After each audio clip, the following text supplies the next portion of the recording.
Ladies and gentlemen, welcome back to another stream with Swagglehas, a unusual stream, a Saturday stream at 5:45 in the afternoon. Why did I decide to have a stream today? I don't know. Just had some time on my hands. I was hanging out. I was doing a little bit of like video comic planning. I was doing some bagging and boarding, and I was like, you know what? I feel like firing up the stream, hanging out with some people. Maybe we can get some guests on here. Maybe we can talk. I don't know how long I'm going to go. Maybe it'll be a short stream. Maybe it'll be a long one. I don't know. It depends. Like, who knows if anyone's going to show up? Who knows if anyone's in the chat right now? I don't actually know. I'm probably just talking to a camera that has nobody there. Oh, we do have a couple people here. All right, cool. Hey, good to see everybody. All right, well, let's just kind of jump in and, see what's going on. We got Vancouver Comic Junkie in the house. Woo, woo. Yo, Chris, what's going on, man? Good to see you. Let me know what you're doing. Are you working on your computer right now? You want to hop in the stream? Maybe, I don't know. Bargain Tuesday first. I don't know if you're first. I think Vancouver had you beat out, at least on my screen. He had you beat out. Hood Rat Comics. What's going on, man? Hood Rat. It's good to see you, man. In case you guys don't know, Hood Rat, he's got a YouTube channel. He does great YouTube content as well, has a live stream, has a podcast. Go check him out if you guys haven't checked him out. He does a really, really great job. Let's see what's going on. R&R. Hey, Swag. Hey, R&R. What's going on, man? Good to see you. Going on. Carolina Comics. Carolina, what's up, man? What's going on, Carolina Comics? Another great YouTuber. He's got a YouTube channel as well. If you guys are in the chat, definitely go check him out. He does some great videos, got some good unboxings and things like that. I always enjoy watching you, Carolina, as well here. Patrizzi, hello. What's going on, man? We got R&R 19 here. Kane's Comics. Kane's, what's going on, man? Good to see you, man. Glad that the books made it to you safe and sound. That's really, really good. It's always a little bit nerve-wracking when, we do the claim sale and everyone does their unboxings and tags me. I'm always like, I hope they tag me in a positive way, but it was good to see that they made it to you safely. That guy DZ, what up, Swag? What's going on? What's going on, that guy DZ? Good to see you. Geek Stocks. First question. Always wondered what that award is behind you. Oh, Geek Stocks. Oh, yeah. This guy right here, right? This thing. Yeah, I can talk about that. I actually talked about that on.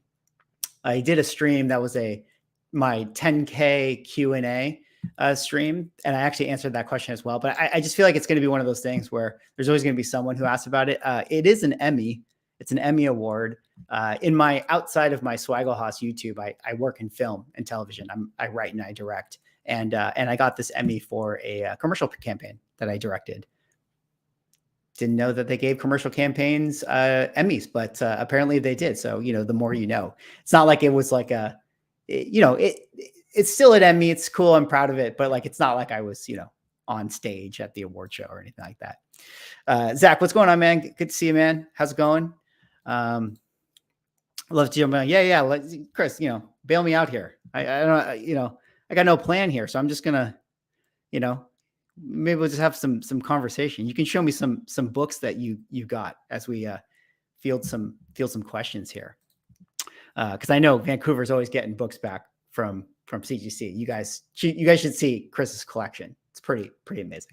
I got comics in today doing inventory for them. Oh, nice. Very, very cool.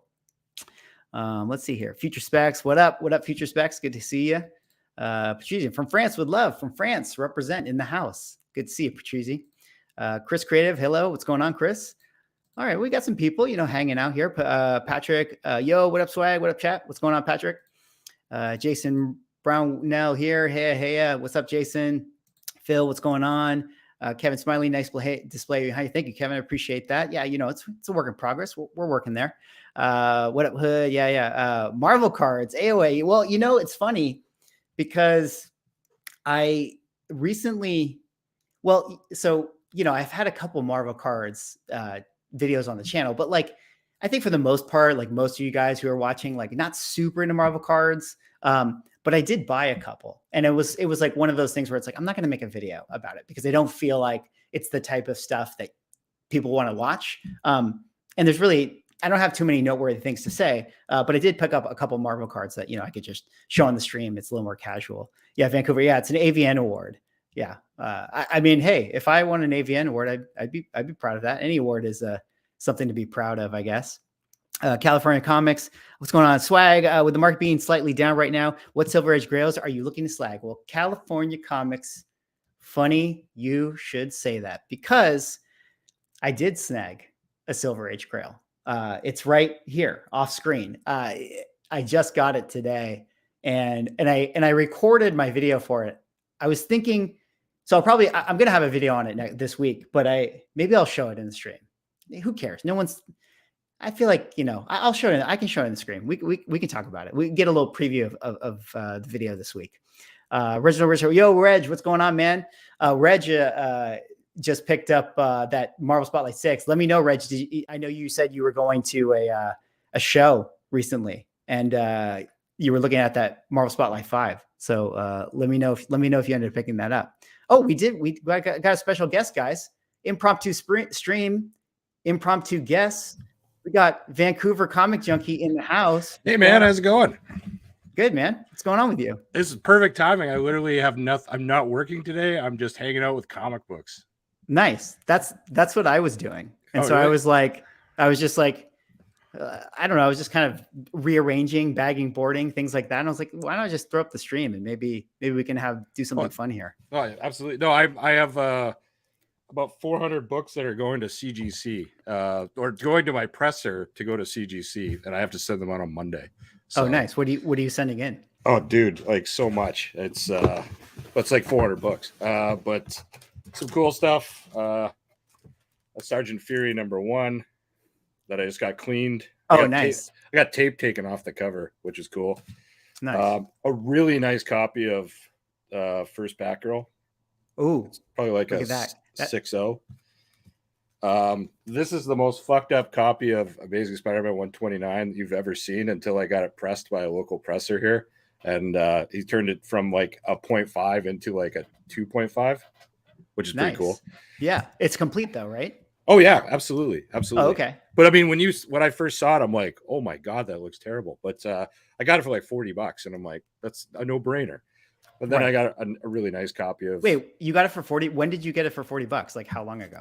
Oh, like 4 months ago.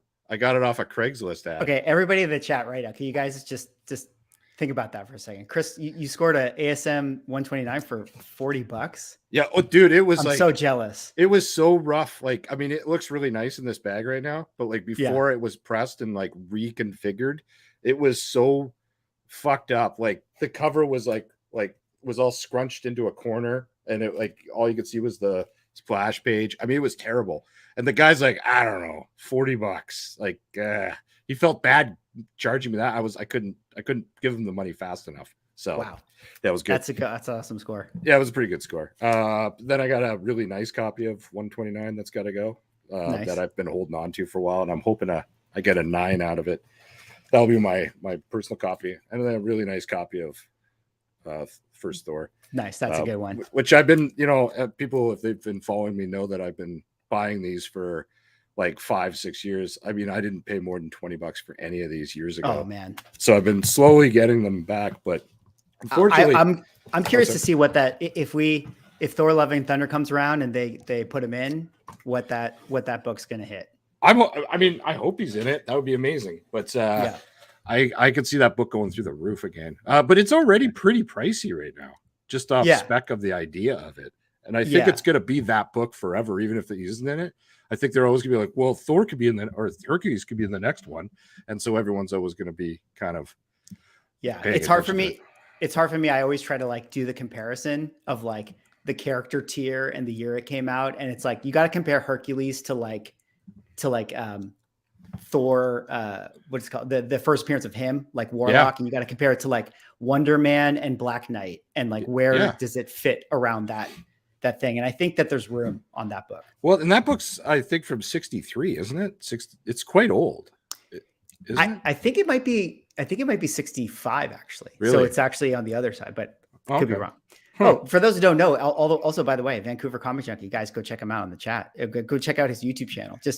I've been holding off doing videos. I just haven't been doing videos because I've been working too much. But I have I think it's 13 boxes like sent from CGC that are sitting.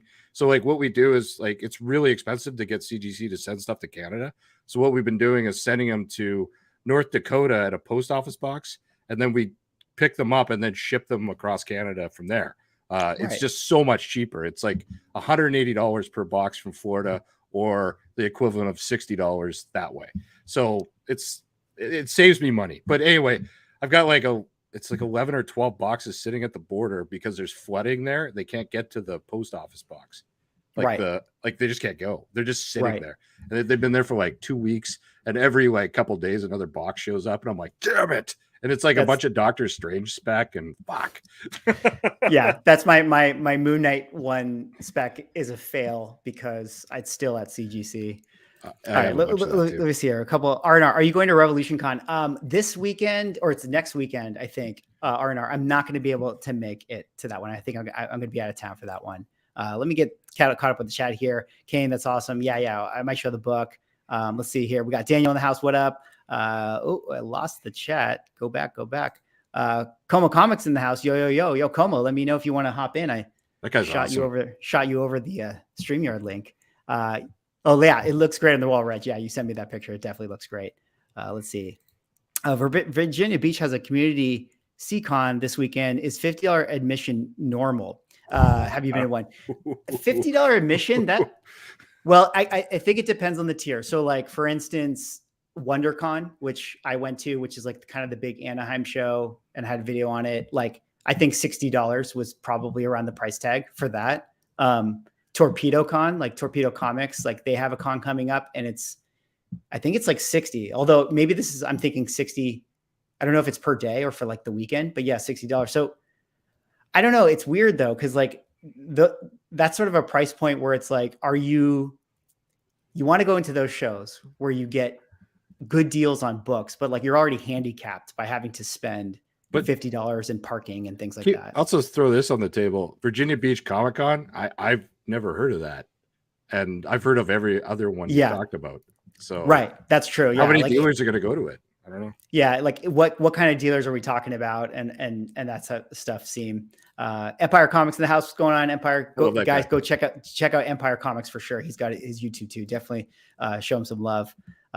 Marvel Series 1 trading cards is what got me into comics. Yeah, actually, Empire, that's kind of what happened to me too. Like, because I got into comics like 89, 90, and I was like 6 years old, so I'm into comics, but like, when you're a kid, you just want to look at the pictures. So like the cards are like the thing that was my first. All right, let me see. Jason here. If you're like me, those cards are the first time I ever saw these characters. That's a power thing for nostalgia. Yeah, Jason, exactly. It's total nostalgia. All right, I'm going to try to catch up with the chat here. Would like a high grade green label. Would you ever get a high grade green label? What do you think, Chris? Like high grade book in a green label. It depends on the book. I mean, I know a lot of guys that have Marvel value stamps cut out of books, and they're very comfortable having them in green labels. I personally hate green labels, but just because I'm like OCD and don't like them, I like everything to have blue. But but there are certain books I can't afford, and I would be very happy having an AF-15 with a green label if I could afford it. Or other things. Yeah. I made one video. I had a stance on this where I thought to myself, like, especially with the Marvel value stamp situation, where it's like, okay, so presumably you have a piece this big cut out of an interior page, right? Yeah. And it gets a green label. And it doesn't affect story. And it doesn't affect story. And then you have like books that have covers with like half of the bottom missing, right? Mm-hmm. So it's like on a per paper basis, you have something on the interior of the book that is missing versus like, say, a cover that's missing half of its page. Like, I mean, what wouldn't you rather have something interior missing than say, oh, for sure, half the cover? So it's like, there are situations where I think to myself, like, yeah, like I feel like the green label just became this like weird scarlet letter, But I'm going to say something controversial. I think green label and purple labels are going to be a deal. Like, they're going to look back right now at those prices and go, why didn't I buy all of them? They're so cheap comparatively. And they're going to get to a point where like Hulk 181, which is a gettable book still for some people, it's going to be ungettable. And the only way you can get it is with those labels. Yeah. And that's that. I wouldn't mind getting like for me, Hulk 181 is a book I'd love to get, but like I have other priorities. And so like, getting a green label doesn't sound like a bad option to me. Yep. I agree in that situation. I also kind of feel like the purple label, depending on how you view it, It could be like either someone restored it, like they were trying to trick you, or someone restored the book because they felt like, hey, this needs to be preserved. It's important. Do you know what I like is the conserved label. I have a few books, like some older books that had their covers cleaned, and they're beautiful. They look beautiful, and they have and the conserved label is like a black line at the top, but it's normal label otherwise. They're quite gorgeous, actually. I have no problem with a conserved label on a book. Yeah, yeah. I definitely think that there's some stipulations of stuff. Like to be, I feel like married pages shouldn't be that big a deal. I agree. I think why is it a big deal? I don't even get that. I don't know. I don't know why married pages, for those, if you guys don't know what married pages is, like say you have like a book and the centerfold is missing, and then you like found some coverless copy of the same book and you took the centerfold from that book and put it into the other book, therefore making a complete book, you still get a green label. It's called marrying the page. And I feel like you got a complete book. Like what's the difference if it's like not the same page? I don't know. Let's see, Patrizzi, I have a question for CGC and print errors. I am new to the world and I had to buy a Secret Wars full collection, but number 8 have a double print. It's gradable. Double print. Do you mean like a double print cover?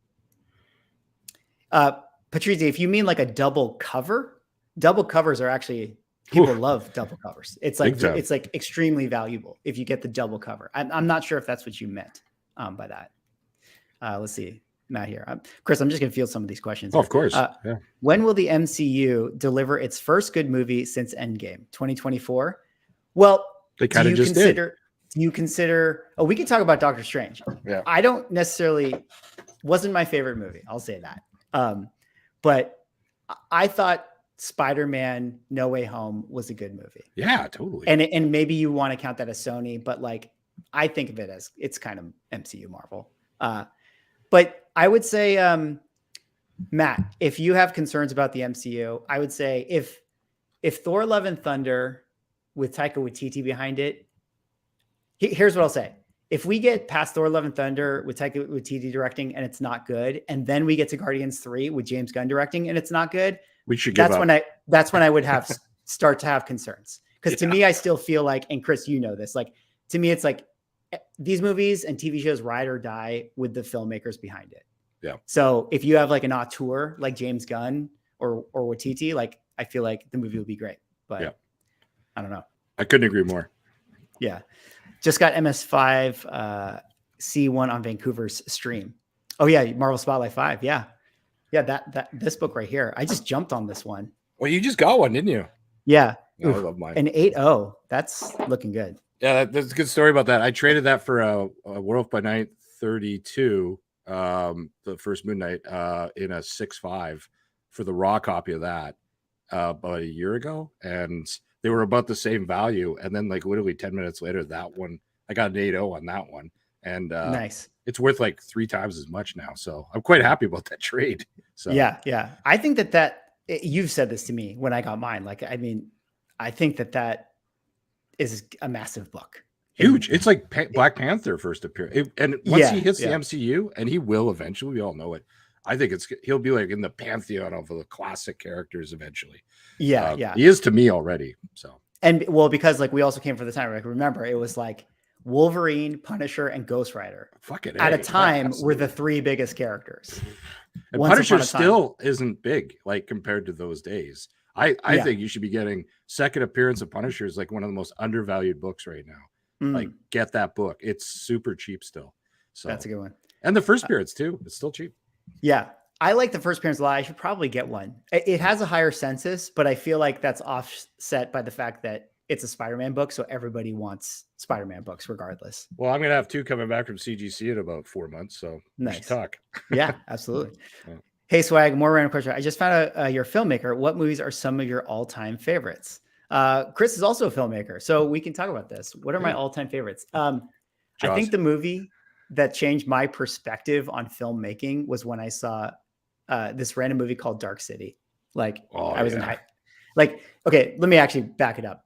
When I saw Jurassic Park, however old I was in '93, that was like, oh my God, movies are amazing. And then when I saw Dark City, I was like, whoa, filmmaking is really cool.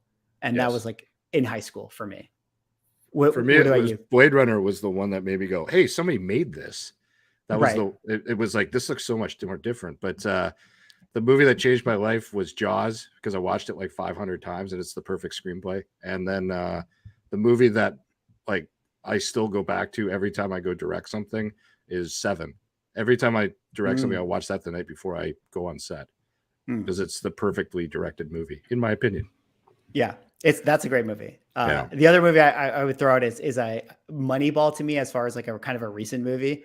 Oh yeah. I go back whenever I write screenplays, I literally reference Moneyball like all the time. Like basically anything Aaron Sorkin, I reference that for myself. That's fascinating. Wow. Yeah. All right, Dan, what's going on, man? Two favorite people, Swag House in Vancouver, Chris. Yeah, absolutely. Dan's a great guy. I paid $100 for my ASM 129, but that was 4 years ago. I mean, $100 is still like that. What a great price. That's crazy cheap. I would love to get that, but yeah, 4 years ago. I mean, but that's crazy. I'm surprised Punishers. I mean, I just don't remember off the top of my head. Was $100 a good deal at that time? On low grade. It must have been, right? Yeah, it would have been a good deal. Yeah. It's never been a cheap book, like even when it was down in the doldrums about 10 years ago. But yeah, it's not even $100 for any copy was probably a good deal. Yeah, back then. for sure. Yeah. What happened to the goatee, dude? Rich, Mrs. Swag does not like my facial hair. Let me I'll just put it out there. She's like, you can get to like Tony Stark level, and then once it gets more than that, then like hence my no beard today too. The exact same reason. I always say you're scratchy and old looking. Yeah. Oh man. Wait, let me see. I kind of lost the chat. What happened to goatee? Would you buy a high grade green? Oh, okay. Pimp, I think we already saw your thing. Yeah, Hercules has to be in it. I mean, Zeus is going to be in it. So regardless, like the seeds are planted. Let's see here. Did they freeze? I don't know. Did we freeze? I don't think so. Got a Hulk 181 with MVS for $15 2 years ago, 6.5. Jeez, that must have Jesus, been some... David. I mean, I hate when I hear that. David, that's bannable in this chat for me to hear that right now. That's how dare you?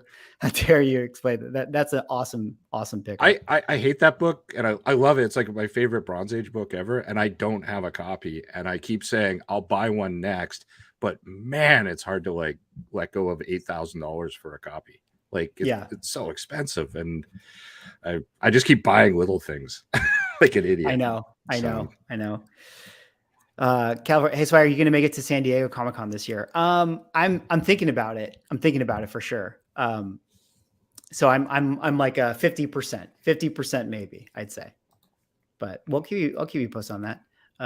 Let's see. Carnival Hands, quick flight to Phoenix for Fan Fusion in 2 weeks. Just saying. I would love to go to. I haven't been to Phoenix in so long. I'd actually like to go visit. It's a good town. Yeah. Let's see. Just get to other questions. All right. Avengers 28, X-Men cameo, or ASM 52. Which one should I buy? Avengers 28. I should know this. I'm sorry. I can't think of it. Oh. It's just the X-Men one. It's that X-Men. ASM 52. Which one's that? That's not the King. It's the Kingpin's second appearance. No. No, it's the John Jonah Jameson. Oh yeah. Cover with the water and stuff. Yeah, I don't know if I'd buy either of them. I personally would go with Avengers 28 because that's the first appearance of the Collector, and the Collector that is Benicio del Toro's character in the MCU. Yeah. So I kind of feel like I think we're going to get more of him. I think that there's talk of him and Jeff Goldblum, the Grandmaster, having a thing because they're brothers in continuity. True. Yeah. Let's see here. Lefter Roast, what's going on? What's going on, man? Good to see you. Thanks for stopping by. Chef, what's going on? Good to see you. Let's see. Other questions. Doesn't CGC give the option to take blue label with lower grade? Yes, you can do that. But you get an automatic 0.5 on a blue label, right? Mm-hmm. I don't know.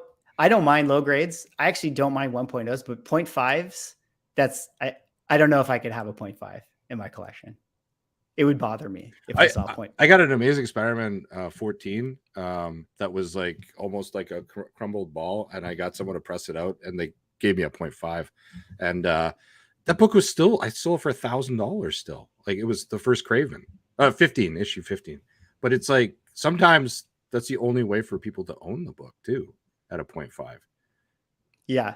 It's I mean, if it was an AF15, obviously a 0.5. True. But like, yes. you know, certain 0.5 books, they have to be like of X Factor 1.5. Yeah, exactly. Like once you get to like 1964 and 5, like then it becomes like what book are we talking about here? Yeah, true enough. It's one of those things where did you buy the book or did you buy the grade? You know how the adage is like buy the book, not the grade. I might disagree with that. I mean, obviously, if there's something glaringly different, then sure. Agreed. But everybody just looks at the grade. Like when you're talking about like resale value and like the value of your book, like people are like, no one's going to buy your like if you have a 2.5 versus a 3 and the 2.5% is better, I still think you're going to get better money for the 3. I think a majority of people notice that. But saying that, I take so much shit on IG for getting a bunch of books and not all of them are white pagers. I get like personal messages from people like, oh, too bad about that off-white to white book. And I'm like, I don't give a shit about that. Like, like page quality means, unless it's like cream or brittle or something, I just don't care. But it really means a lot to a lot of people. And I'm talking to Omega Red. He's definitely a page quality guy, but it drives me crazy.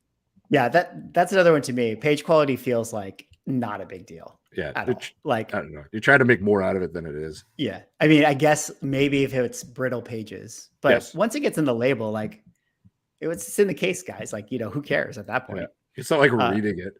Yeah, I have a few mid-grade big key books in a purple label with a minor color touch. Plans to have it removed and regraded, then eventually upgrade. Yeah, you could totally. That's the other thing too. Is like a lot of people, they target the purple labels that have the like small amount of color touch because that's actually really easy to be removed. Yeah, but be careful. Like, I've done it, and I had a book go back 3 times because they kept saying it still had color touch on the edges of where they cut it out. Oh, really? Yeah, it was just a nightmare. It ended up costing me a fortune. Did you do it through CCS? No, I should have. But then I've had friends go through CCS and have similar issues, though. I'm not saying everyone, but it's probably better to go through them. I would think that CCS like is going to do it right. Like, right. Yeah. Just like out of the business interest of it all. Like there's no way that they're going to, because then like how bad for that brand and partnership would it be if it's Agreed. Like, oh, they didn't remove the thing that they said they could remove. Agreed. I think the only issue with CCS is that you'll get the book back in like 18 months. Yeah. It takes forever. Yeah. That's the other thing with CCS too. It's like, cause I have some stuff there now and I'm just waiting forever. It's like, I better get some good grades. Oh yeah. Like what do you have like just for pressing or? Yeah. So last year I went to Torpedo Con and I did some signings with like Frank Miller and stuff like that. Oh, I bought the books at the show, right? Yeah. Like just to get signed. So to me, it was like, all right, check CCS, you know, and send it off. So it's just been there forever. And, you know, I have like a Marvel Team Up 95, which is the Mockingbird book there. I have with Frank Miller, signed that one. I have like a Moon Knight #1, some other Moon Knight books that I guess don't matter anymore now. Yeah. It doesn't. Just that market's dead right now. Have you noticed? It's dead. Yeah. The Moon Knight books, especially Moon Knight #1, corrected off pretty hard, which I feel like is I don't know if we have it is a great time to buy it. Yeah.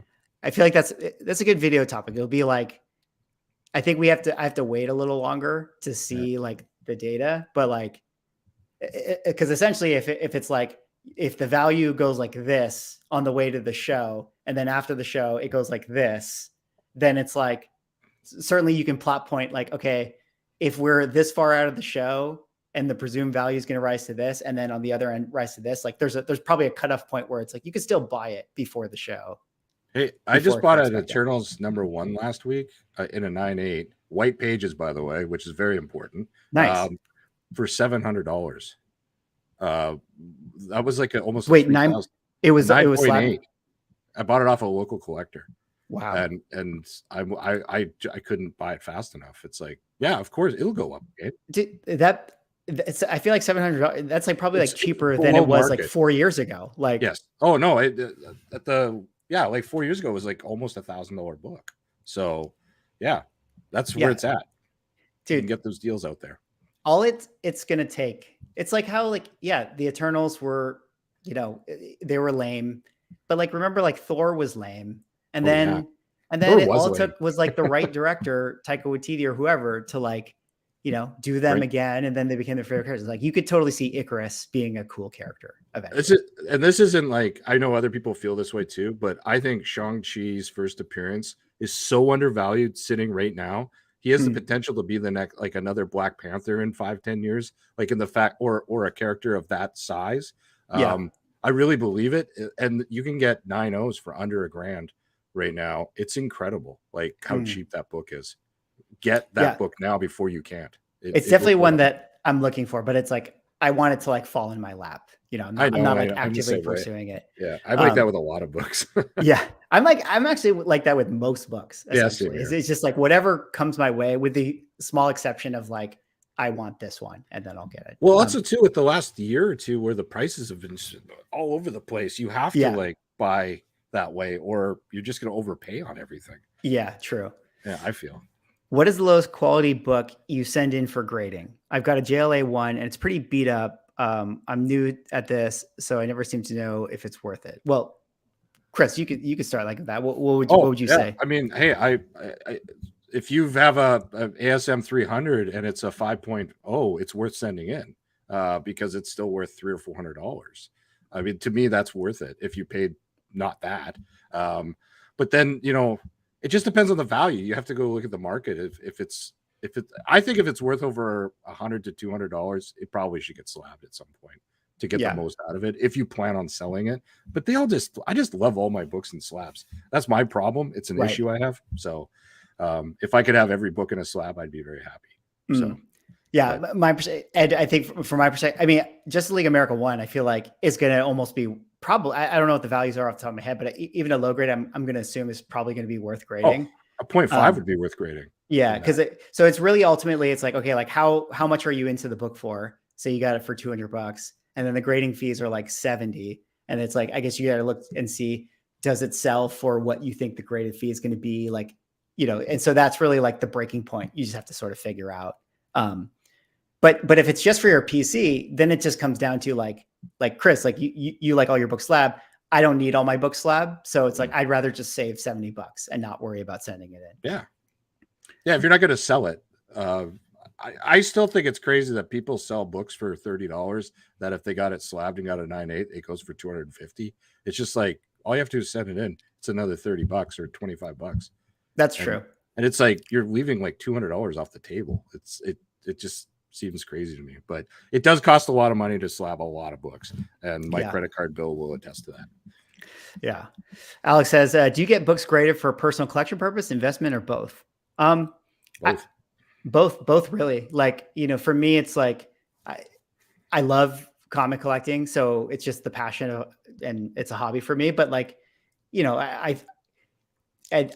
I think of it as investment too, or at least I think of it as like a store of value. Like I'm going to park some money in this, and presumably it's not going to drop below that. And over the course of the next 10 years, that would do better than just sitting in my bank account. So that's kind of how I view it.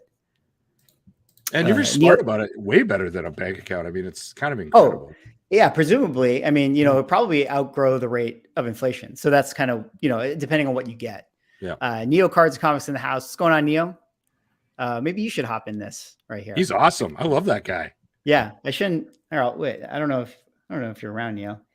Have you explain the Marvel card market to everybody here? Because I've been noticing. All right, wait. I gotta. He has good taste in books too. Oh, definitely. Yeah. I'm actually curious, Neo, too, if you ended up getting that. He wanted the X-Men 4, the first Scarlet Witch. So I don't know if he ended up picking up. He said he was watching one the other day on eBay.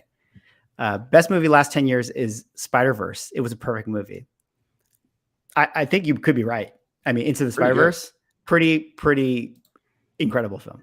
I'm one of those guys that puts animation as a different tier of movie. I don't know why. It's just they're just different, and maybe that's just me being old. I don't know. Yeah, that's true. But it's pretty great. It's right up there with Iron Giant, in my opinion, which is the perfect animated movie.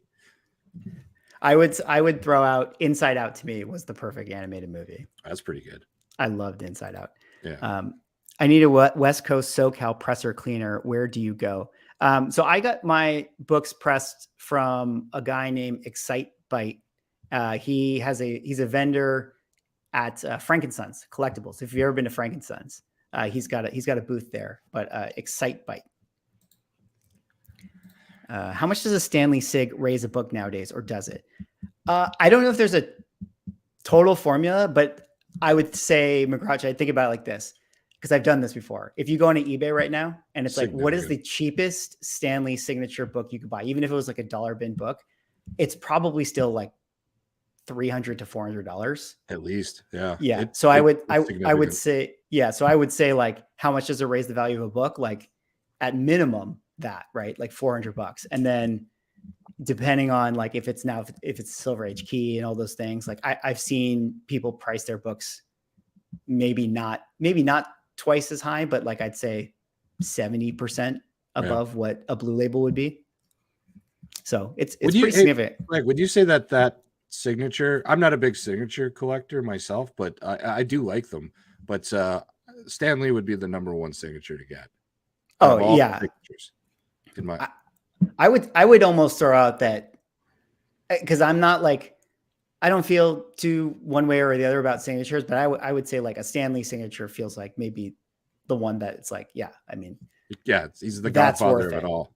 Yeah, that's worth it. Like, I don't know if everything else is, depends. Oh, we got a special guest here, guys. Oh, Ryan. Last minute edition. We got Rob, Neo Cards and Comics, in the house. What's going on, Rob? What's up, boys? What's going on, chat? Good to see you.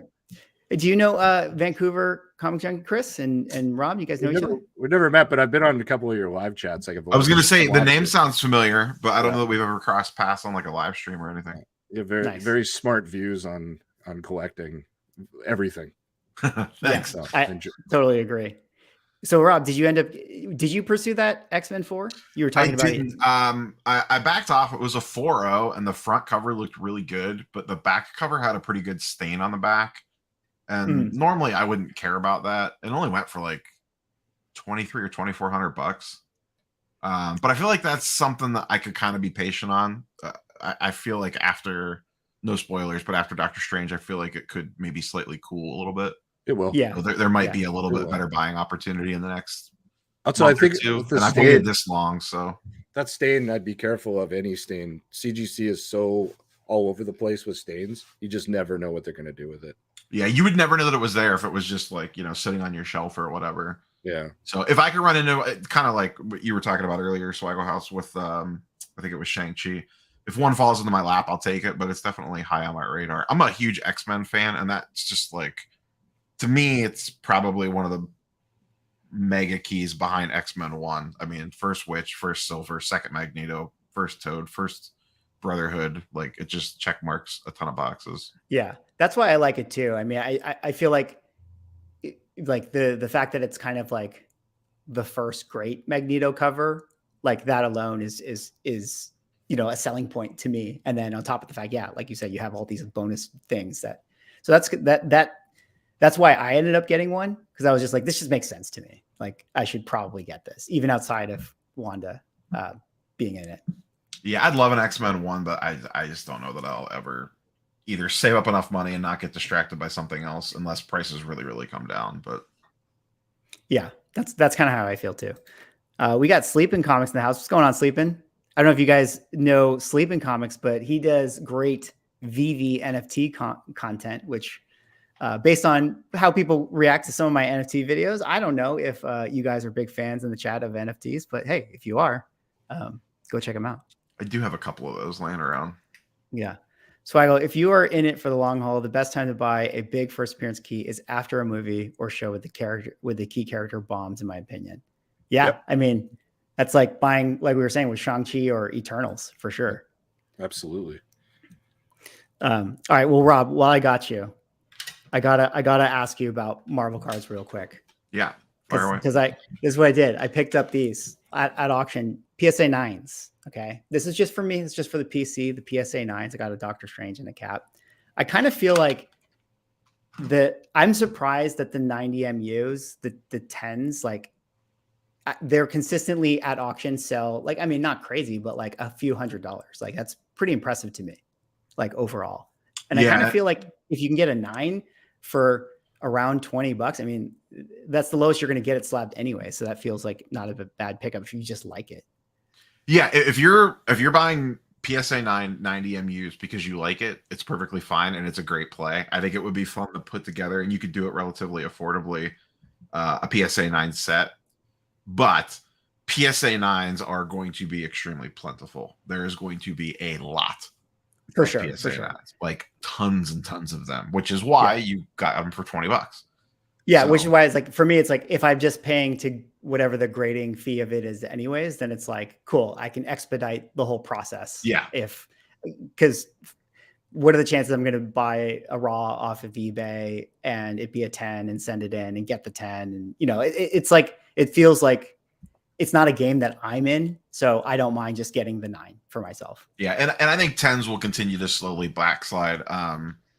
You know, I talked about it in a video recently on I use GemRate, who's a sports card website that tracks population data for all the major grading companies. And you could put in a particular set and year, and it'll spit out all the numbers and show you how much that's taken off. And 90 MU, the graph goes like this the last month or so, because PSA right now has really, as you know, because you just got your order back, they're like really in that churn of the late backlog. And that's when 90 MU took off a year ago, was February and March. Right. And so, but that's my thought is like, do you think, like, are people still submitting? Because it's like, we're getting I just said some. Oh, okay. Okay. Because I'm just wondering, like, yeah, we're getting the influx. And then it's like, is it going to be a thing where they get whatever that boom cycle was, they're going to get through it, say, in the next like 5 months or so. And then it's like, I think it'll be faster than that. Okay. Yeah. Well, it's sped up that quickly. They're grading 800,000 cards a month right now. Jesus. Yeah. And they have they just said yesterday they have 3.6 million left in the backlog. Yeah. They expect it to have it fully cleared by fall, and they'll probably open up more service tiers by midsummer because they'll want to start to prime the pump. The whole thing with submitting 90 MU is you have to be extremely confident in your, especially right now, because the cheapest you could send in is $50 a card. You need to be very confident in your ability to get a 10, because if you get a 9, you're losing your butt. Yeah. Like you were losing your money on a 9, 100%. Yeah. And that's why it's like, yeah, that's why I feel like I'm just going to buy the 9s because I just want them. Yeah. If I can get it for 20, because I'm not confident that I'm going to find a 10 and submit it at that level. Yeah. I just got a 20 card order back about a week ago. It had 490 MU cards in it. I got PSA 10s on 2 of them and PSA 9s on 2 of them. But the 2 PSA 10s I sold for almost $500. Yeah, combined. That's crazy. So it was a Professor X and I forget the other one, Luke Cage.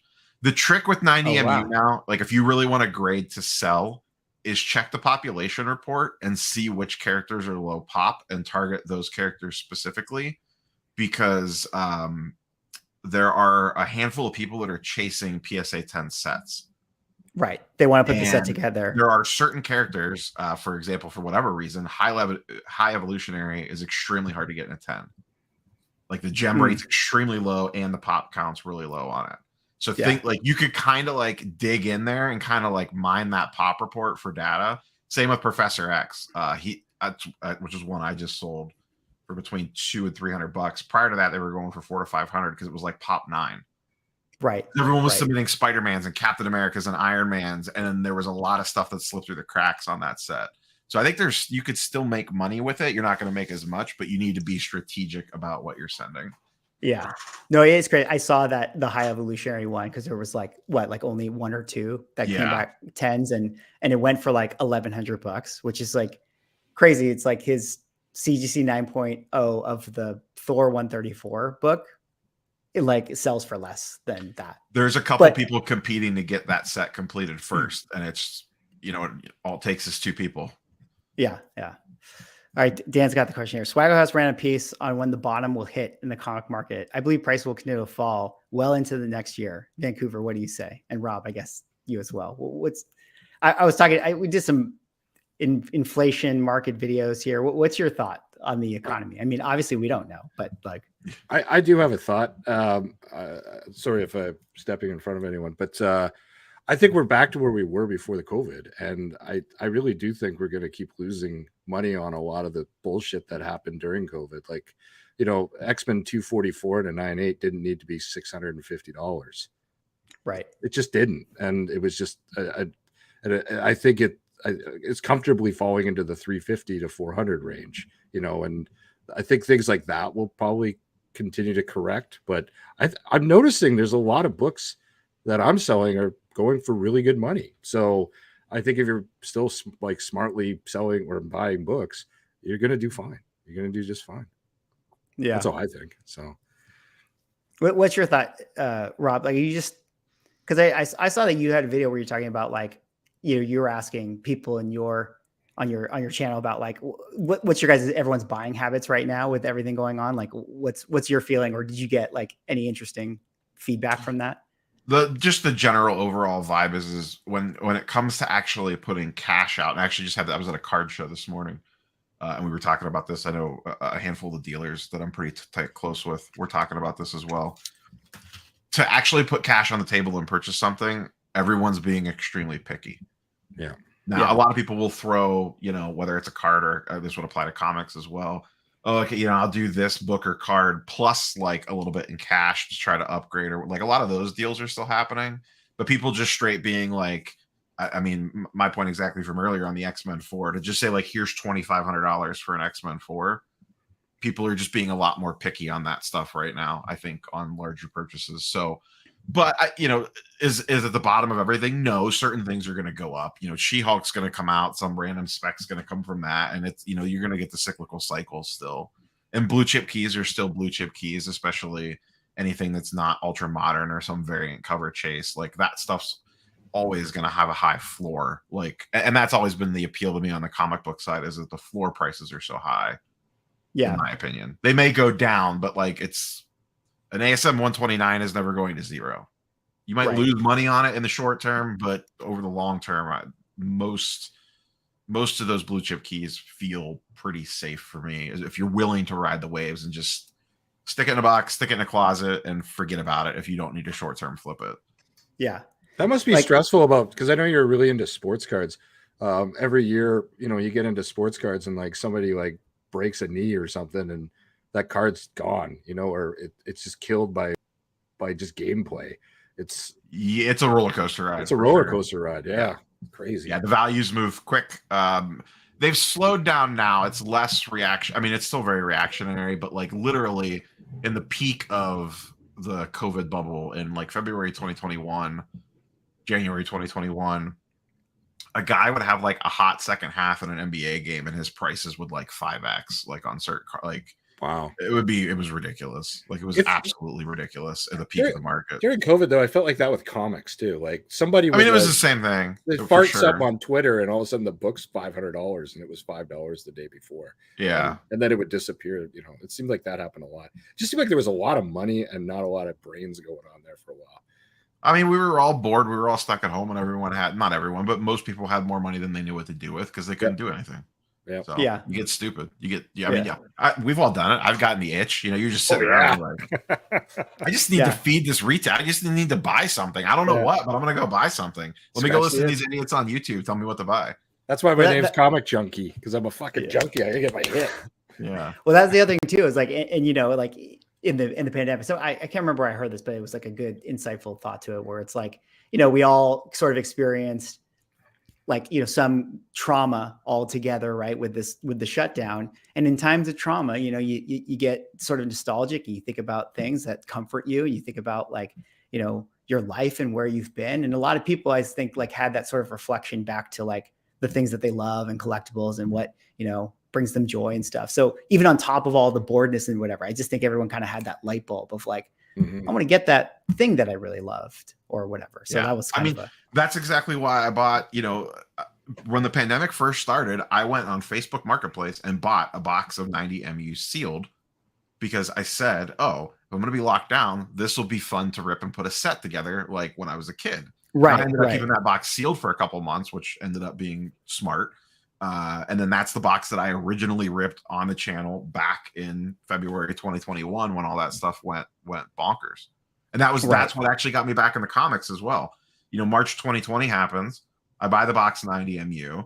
That sends me down this Marvel path, and I start picking up. Now, I wasn't buying like blue chip keys or anything, but I went back, and when I initially got in the comics was Jim Lee X-Men, so I bought like the Jim Lee X-Men and CGC 9.8, X-Men 4, First Omega Red, First Appearance of Bishop. Like all the books that led me in the comic books was all purchased because of the beginning of the pandemic. Yeah, totally. Last thing I throw out to Dan's comment is this. And again, I don't know. I have no data to prove this or whatever. But the one thing that I'll say is like, I feel like outside of the fact that like literally everything implodes and it's like such a recession that people can't like, I mean, I know there's people out there that are really, really struggling, but like, let's just, outside of the fact that it's just absolutely 1930s level recession, I feel like markets in what we've seen in say the last like 15 years or so, every single time they recover faster because of the fact that it's been proven that they recover. So like there's all these sensible people that it's like, yeah, all the markets are down, but you know what? I'm just going to hold. I know it'll recover. I'm going to slowly buy back in, do that whole thing, whatever.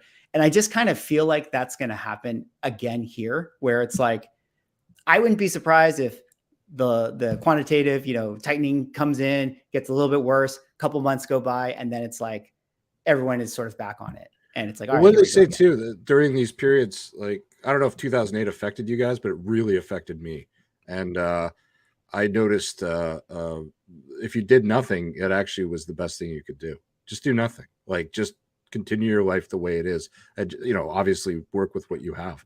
But sitting around freaking out about everything and selling everything immediately is about the dumbest thing you could do during a period like this. Because in 3 years, you'll be like, damn it.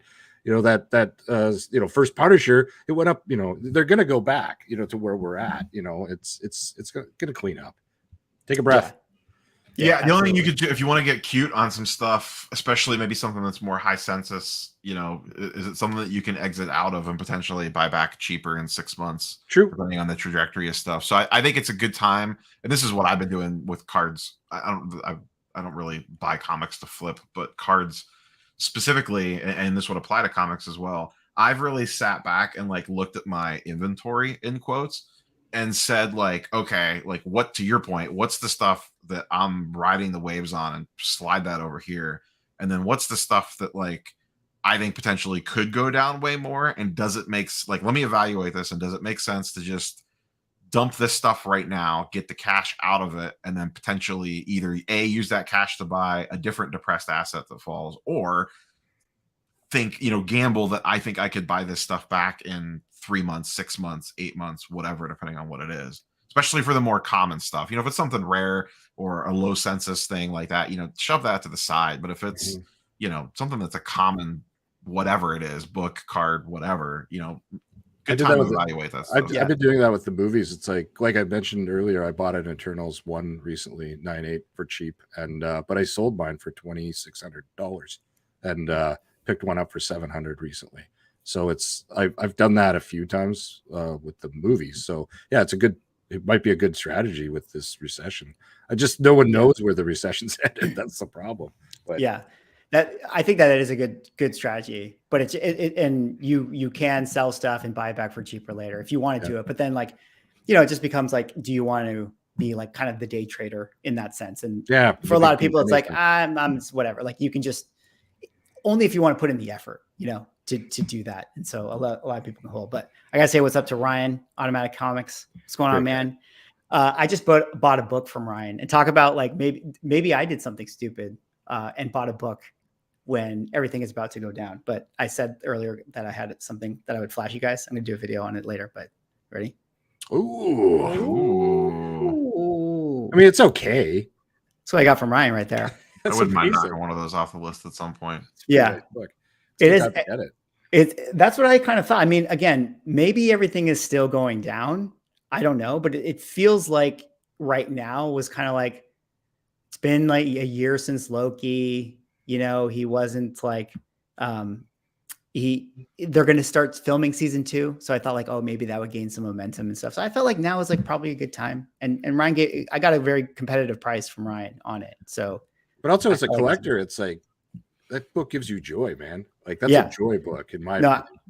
I'm super happy with it. This is one that, obviously love the character and everything. But one of the things that I talk about, like just in my videos, like of the 1962 books, which like, how like every year it's like 62 and 63 and 64. It's like, depending on what year it is like, it's that much more expensive when it's that much older. Yeah. This is the cheapest main key book in 1962 that you can get. Right. Like, really? And well, for good reason. I mean, I would say that the characters are bigger than him who came out in that same year, but for a 62 book, it's like, this is within reach for me. I'll tell you, Nick Fury #1, cheap book. Yeah. I mean, that's one that I was like, to my point earlier, who cares if that book goes up and down in the next 3 years? Like, I don't think that's why you bought that. You know what I mean? Like, yeah, totally. If that a book like that you're buying to basically hold until you absolutely have to sell it, like for either retirement or, whatever, like that's a long-term hold in my opinion. So, I think you'll be just fine on that over the long term, even if there's some short-term turbulence. I think so as well. Let me see what else is here. Here, people in the chat. Let's see. We got some recession talk. People talking about that stuff. I thought I saw a good question here. You can keep playing. Let me see. Blah blah blah blah. Do you guys feel buying mutant X-Men keys now, since people seem to have forgot about them? Have they? Well, I guess not. Like, say, outside of like Professor X stuff. Like, I don't know, like 129 is a pretty expensive book still. And it's pulled back some. I have a CGC 9.6 of that book. Actually, I guess it has held. I bought a 9.6 of that book before Christmas for $1,000, I think. That's a pretty good price. I got it from A1 actually on a claim sale. Nice. It was up to almost $2,000 about a year. It was, and I've always really wanted one because I think that's like a major X-Men key. Yeah. Like probably what I mean, if we really actually like ran down the list of X-Men keys outside of like the super early ones, I think it's like one of the main keys for me. It is for X-Men. There's just so many first appearances in that book of major characters, and I'm a sucker for Kitty Pryde. So yeah, I got that for $1,000 like that'd have been like 6 months ago now, and I think they still sell for high 9s. Yeah, no, a 9.6 anyway. I would love a 9.8, but a 9.8 is so expensive. This one's dropped in value quite a bit. Yeah, people were going fairly cheap. I'd recommend getting this one right now. People were going nuts for that one for a while. Yeah, that one has got insane. I think 9.8s were going for like $7,000 on a 129. Yeah. Oh, 120. Yeah, they were. I think they're at 35 right now. Yeah, they've come way down, but yeah, it's interesting. Like, because with the X-Men stuff, I think that there's so many good keys. To your point, Funhouse, that like I think there are some that have fallen off a little bit. Like, but we're talking about like the more like I would say like the tertiary ones, like first appearance of like, Gladiator and like the Shi'ar and things like that. There's a lot of those like great books in that like Chris Claremont time period, but like, yeah, you can find better deals now. But I don't know. Like, again, it's like they're coming. X-Men's coming. You can get it now, but it's like, how much time do you have to get it? That's what I always struggle too, where it's like you probably have like still another year before you really start to like, and that's just going to be the tip of the iceberg too, because you're going to get the initial team and then it's going to spin out, whatever that initial team is going to get a ton of pump.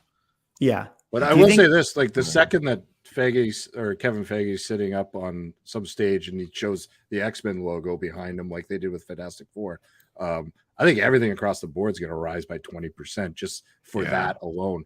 But yeah, it's going to be piece by piece by piece. So I would recommend getting all the X-Men books you can get your hands on now. What would you guys guess? Like Rob and Chris, like who do you think that X-Men team is going to be? I think it might be more classic than we think. I don't know like if it'll X-Men be the OG 5. I'm thinking more like Claremont run. Like the giant size X-Men kind of team. Yeah, I think we get a little bit of mix and match there. I hope that they do a thing where every movie is a different team for the job at hand. So like it's because there's so many kids in that school, and it's like they can, we'll have like Wolverine or something like that be like one of the leaders, but like they bring in new people every time. I mean, if we don't get some sort of X-Men school Disney Plus show, like I'd be shocked. Whether it's New Mutants or Generation X or something, like let's just like a high school drama mutant show, like to some degree. If that doesn't happen, I would be shocked.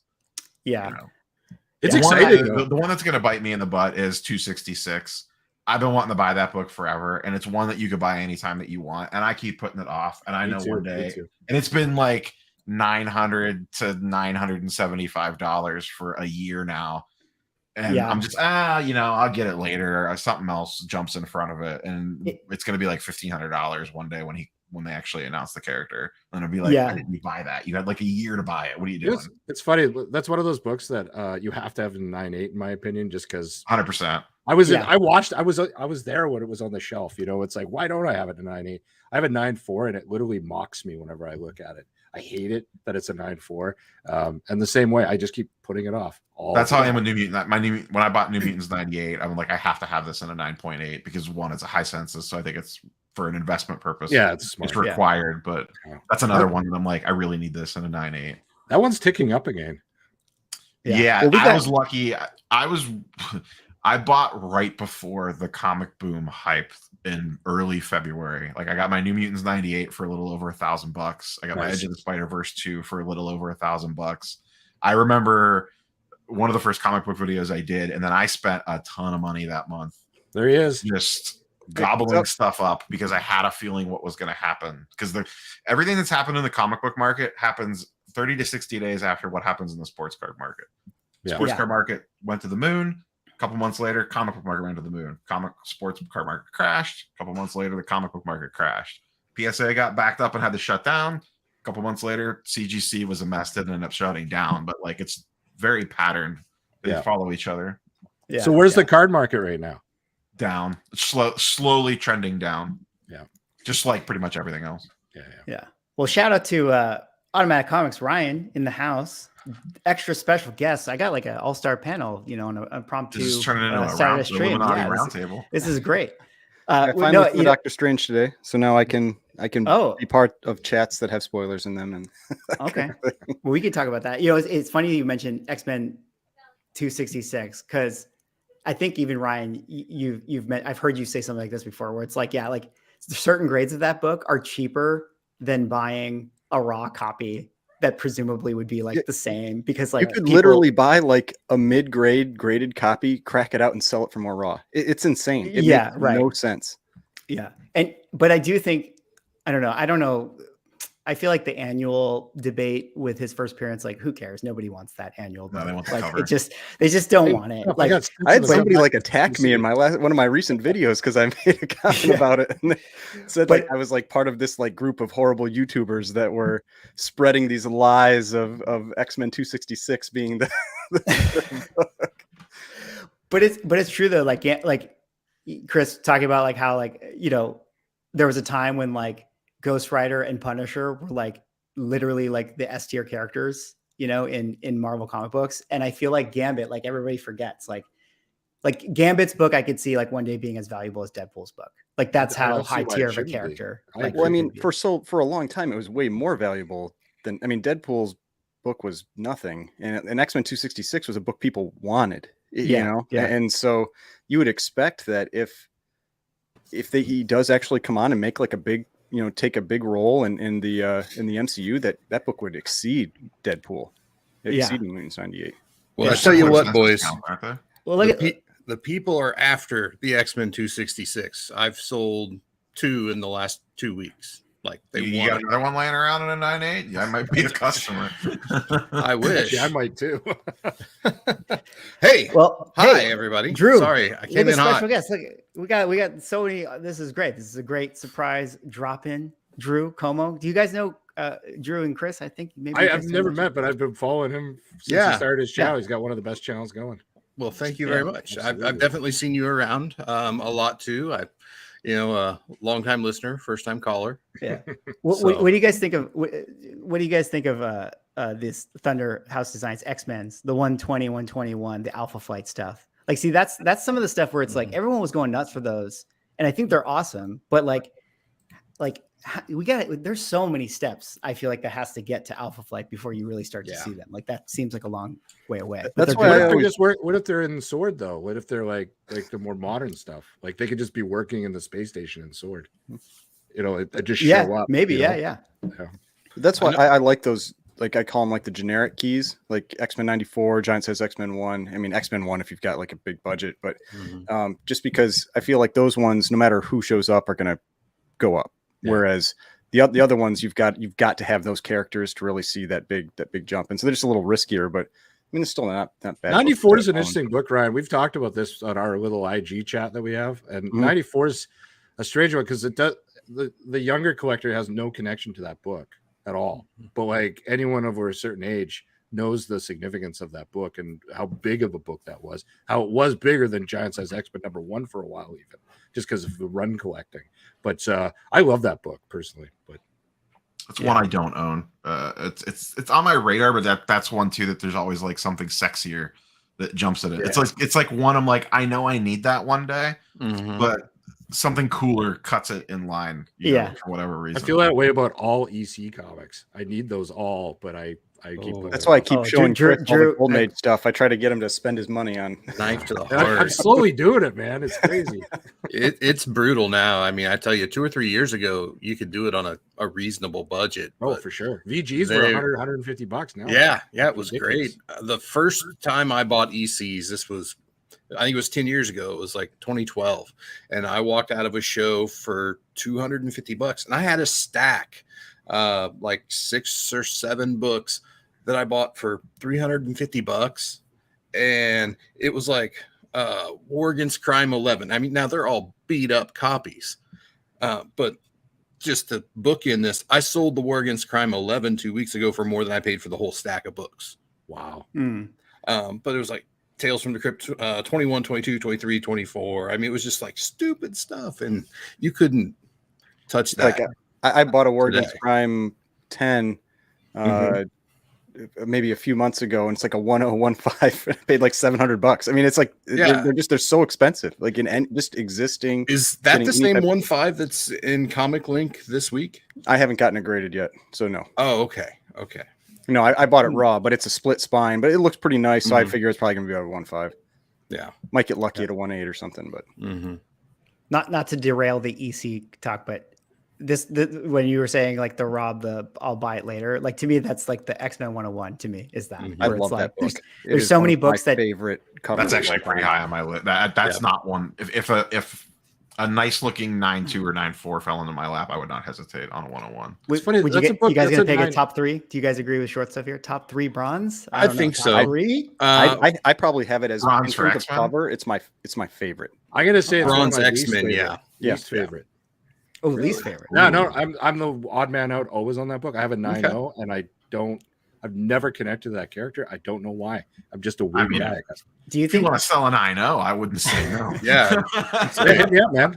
Sign me up. Do you guys think like it's just an iconic cover? We're not going to get like Phoenix again, right? I don't That's think my so. theory. At least not for a long time. Not for a while. It needs to be the Phoenix Saga needs to be like the Infinity Saga. Yes. Like, you can't do it any justice in a one and done. You just can't. It's as big as Endgame. It's huge. Oh yeah. It's massive. We're totally going to get Avengers versus X-Men though. Right? Like for sure we're getting that. In some shape or form. In 2042. That's just an easy seat filler. In that. Yeah. Yeah. I go to that. The thing with X-Men 101, I feel like it has a sister book. It and Iron Fist 14 go hand in hand really well. They're both iconic characters that came out roughly around the same time.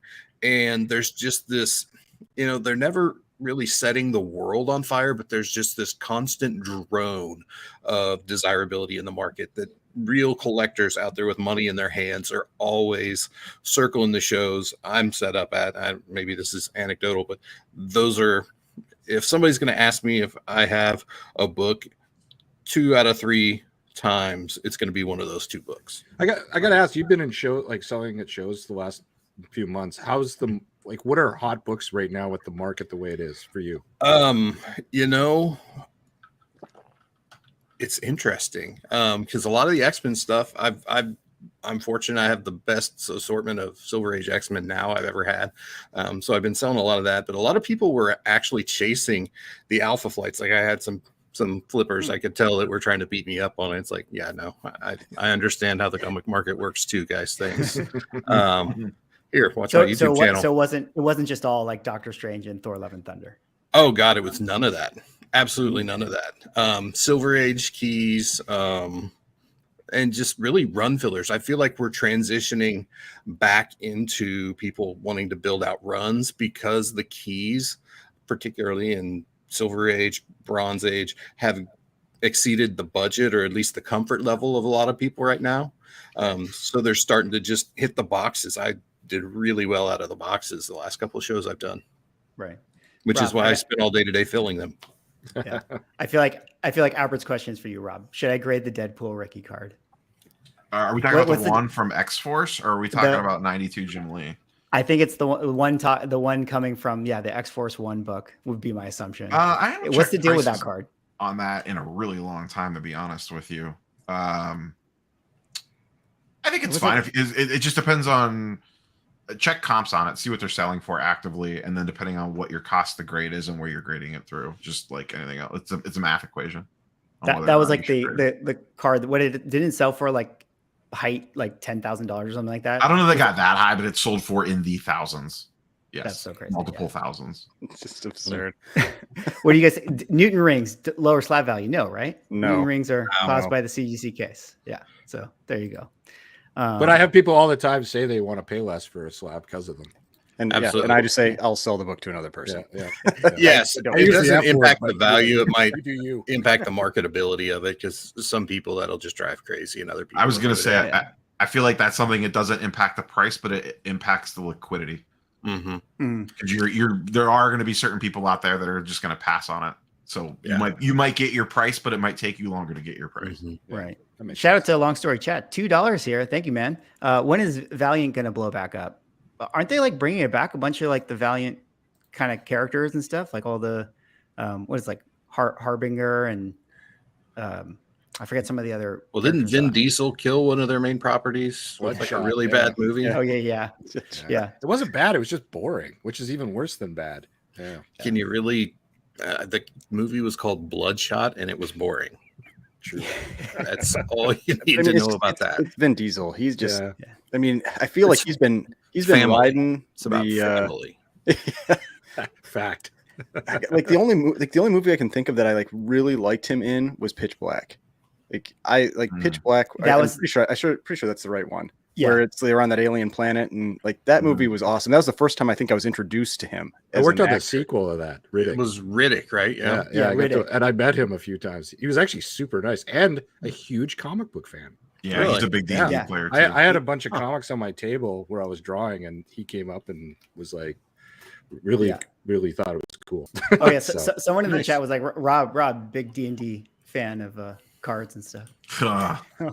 You know the backstory behind that, don't you? Yeah, I do.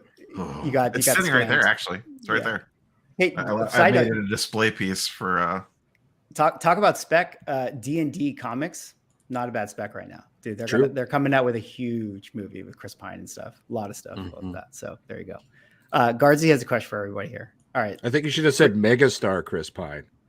Yeah, megastar. If you really want to go super deep on the D&D stuff, there is a fervent audience for Critical Role stuff, and they have a Dark Horse comic, and there are not a lot of them graded, and I believe they sell for extremely strong prices. Yeah, people love Critical Role. Yeah, I'm a massive Critical Role fan.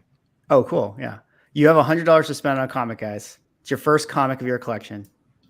What are you picking up? I mean, is it the Pride and Joy your collection, or is it like $100? Like, I want to make the most value of what my $100 book can be right now. I think it's all for one. It's your first comic of your collection. So I think it's one. Pick your favorite character and pick the coolest cover you could find. Yeah, because I mean, $100, like, I mean, right now, I mean, yeah, you've got to find like, I mean, it's going to be something that's more modern. You know, that's where you'd almost go maybe like a mid-grade, you know, or like an 8.0, something like that, like X-Men 266 or something like, you know, something in that type of range. Because, yeah, $100 doesn't go very far. for a lot of these big books anymore. Mine would be X-Men 1 Jim Lee Magneto cover. I think you can get that for probably around $100. Slab. Slab. I don't care. I mean, I'm not a newsstand guy at all. Newsstands could go jump in the lake. I don't give a shit about this. I don't care about them. I get it. I understand why people freak out about it. My whole thought is, if it's that big of a deal, why doesn't CGC track them? Mm-hmm. Yeah, I kind of feel like I put out a video that was like $100 books, and I got some pushback that people were like, "Oh, no way, these are $100." But like, I don't know. I keep finding them for that. But yeah, there's a reason I stick to near mint books when I do that. Well, it's interesting because there's part of it where it's like, I can make a video that's like $100 books to invest in or pick up on, or I can say, hey, if you see any of these books for $100, buy it. Yeah, and that was, I think, my intention behind the video. But my pick would be, I think that Marvel Premiere 47, the first Scott Lang as Ant-Man. Yeah, I think that's instant money. Like, come top of next year. Like, yeah, I'd be selfish, and I'm going to pick up the nicest copy of Amazing Spider-Man 98 that I can find, because I like the Green Goblin. It's really the only Green Goblin cover that's you can pick up for that kind of money. And 97, it's not a good cover because they rejected the original and it was just a rush job. So yeah. All right, Funhouse wants to know, what's the best guess of how mutants will be introduced in the MCU in the next 12 months? Well, I mean, they already were. The right? Illuminati. Yeah. Nailed it. Outside the Illuminati, I don't know that we see them in the next 12 months. I would say, don't think we will.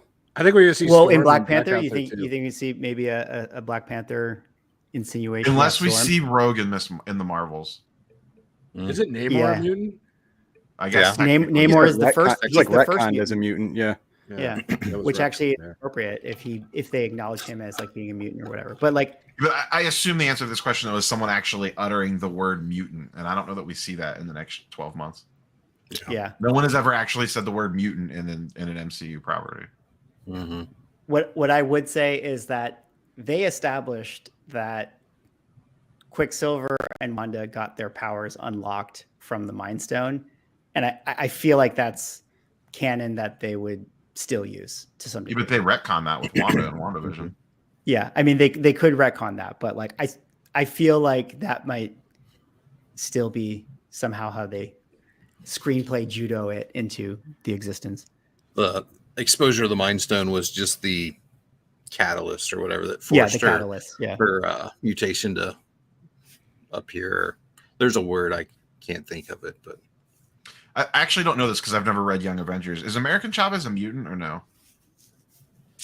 I don't know. I don't think so, but I could be wrong. Maybe someone in the chat knows. Okay. Yeah. Too modern for me. Ditto. But I loved that special effect in that. I don't want to I don't want to spoil anything, but the way they show her powers coming out is very mutant-esque. Yeah. I'm Agreed. trying to stay as very vague as possible. Can we wait? Have you Chris and Drew? You saw it, right? Oh yeah. We've all seen. I don't know about chat. All right, chat. If we talk spoilers, is that okay? We have to. I don't want to watch your viewership go like this. No, everyone's going to be like spoilers. You used to have 10,000 subs. Yeah. It's been a week and a half. I think you log in tomorrow and it's just a smoldering pit. That's why I went and saw it today. I give like, if it's been like a week basically, or like 2 weekends, or I mean more or less, I say you've missed your shot. Spoilers are out there then. Especially if you're watching a comic book show. It's not like me talking about it on a sports card stream. I always feel bad because I find myself like talking about stuff. Like I think I like one time said I was talking about Tales of Suspense 50 and how the Mandarin died in Shang-Chi, and then like someone commented like spoilers, like what the hell, blah blah blah. I was like, dude, the movie's like 3 months or whatever the time was. It was like 5 months old already. Darth Vader died too. Yes, he did. Well, I actually did a video on the $1,000 one. My number one pick was Give me your 94. Number 2, Avengers 48. What kind of grade is X-Men 94 at 1,000? It's like 6.5, I think. Okay, that's about right. Yeah. So because I did two. Basically, I said $1,000 was the limit, so I picked 2 grades for each book. That I did 5 books, and I did one that was the highest grade you could generally get for right at around $1,000, and then a lower grade. So it's something that's like, because not everybody wants to spend $1,000, and so something that could make it a little more affordable. But yeah, Avengers 48, I think that was my gut decision was that book. And then when I went back and kind of thought about some more, I ended up picking X-Men 94 because of the major downturn that book has had. But Avengers 48 has had a big downturn too, and that character's coming back. Oh yeah, there's no question that character's coming back. First Shang-Chi, guys. Like $1,000 would get you a pretty nice copy of that one. Oh yeah, you can get like maybe a 9.2 now. Exactly. I think it's so undervalued. Well, you know that, Ryan. You got a couple. I have a bunch, and I bought another one from Jake last week. Really? I bought his 9.4. Really nice. Yeah, I've got an 8.0 that I haven't even been putting out because it's not worth it to sell it right now. No, I'd hold it. I'd hold it. I think that book my high grade ones I'm just putting away. And I think long term, like hold it 10 years. Like 10 years from now, I think it'll be iconic. That book. Yeah. I really believe that. I got a deal or what is relatively a deal for the Marvel Spotlight 5. Like I got mine low grade for $1,000, but I would say like Ghost Rider, Blade, like low grades of those, if you can find $1,000, like I think that those are worth picking up. Oh yeah. Yeah. The tough part with Blade is that it's still kind of near its peak. And so it's just your question of like, are you getting like value or like what's your risk on something turning down more? But yeah, Blade's a good one too, because that character's coming. Yeah, Ghost Rider. I have no idea when we're getting that character, or if we're getting that. Everybody talks about it and thinks this character's coming, but I mean, eventually, like he'll be the Mephisto of like the superheroes. That regardless, when is this guy coming? But regardless, like as comic collectors, that book is like at the value it is, not just because of movie spec, but simply because it's Ghost Rider. Mm-hmm. And he's a big deal in comics. So. And then when you factor in the black picture frame cover, it's just once you get above 8590, it gets really, really tough. Oh yeah. That's another one that I really like is Hero for Hire 1. That book has come down a lot. Yeah, I couldn't agree more. That's another one where there's a lot of talk of those characters coming back. So I've been stacking that. You could also get like a super high. I don't know the numbers off the top of my head, but like a Marvel Premiere one, which I still like that book more than the Thor book personally. Me too. Yeah. It's more important what happens in it, in my opinion. He gets his suit, he gets his name, he gets the Infinity Stones, everything. Yeah. And if they do High Evolutionary, it's like, oh, this is the book that appropriated that story. Yeah. I think mine is sitting in someone's background right now. I could see it right now. Uh-oh. Which one? First Black Panther. Oh, Black Panther. In a mid to low grade. Yeah. Yeah. I got that the day that COVID shut down Vancouver. I was able to get that for $180 on eBay raw. Oh. What is it? A 3.5? It came back at 3.5, but it was like, the guy was like, people were just selling stuff like crazy. Yeah. Ryan is skeptical of FF. Yeah. I like it for the long term.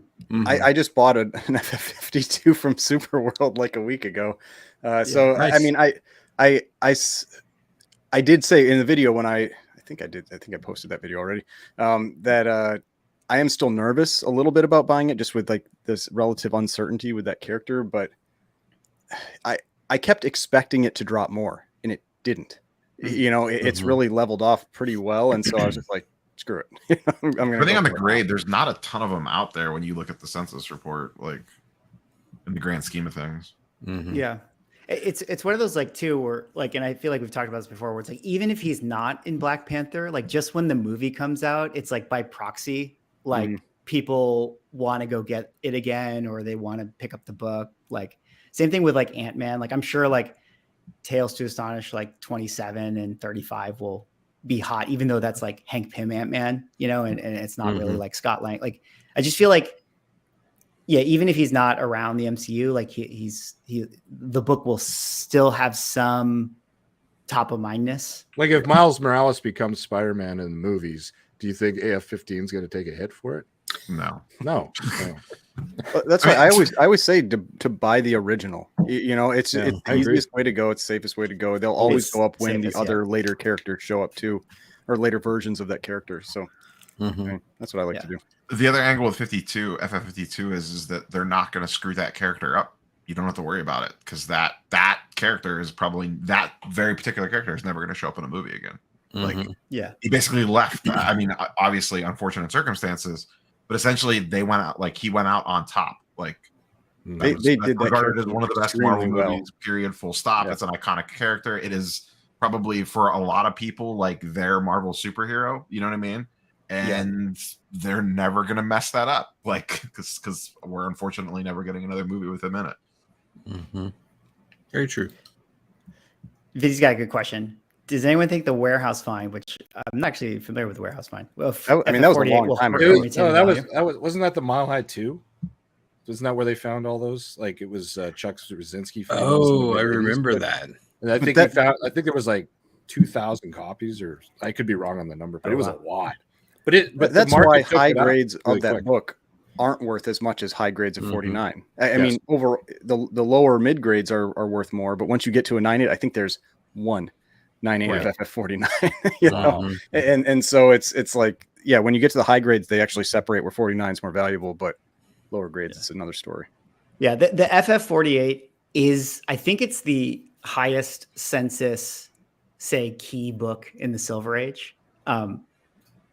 Because like you said, there's a lot of copies, and it's 1966, you know, so it's like just that many more years. But so maybe it won't ever necessarily, for that reason, be like, say, the same values as like some of the other major characters. But I feel like it's still low compared to, say, if you were comparing like Bronze Age books, like 72 Bronze Age books. I remember a while ago watching something Rob said on one of his shows about comics versus cards, and you were saying that like some cards are published radical amounts, like just shitloads of them, and you know, comics, like even a comic like FF48, if the census is I'm just making up a number, 10,000 on CGC, that's nothing compared to certain cards of that era, and people just desirability. I mean, Silver Surfer, if he hits the MCU, already he's a huge iconic character.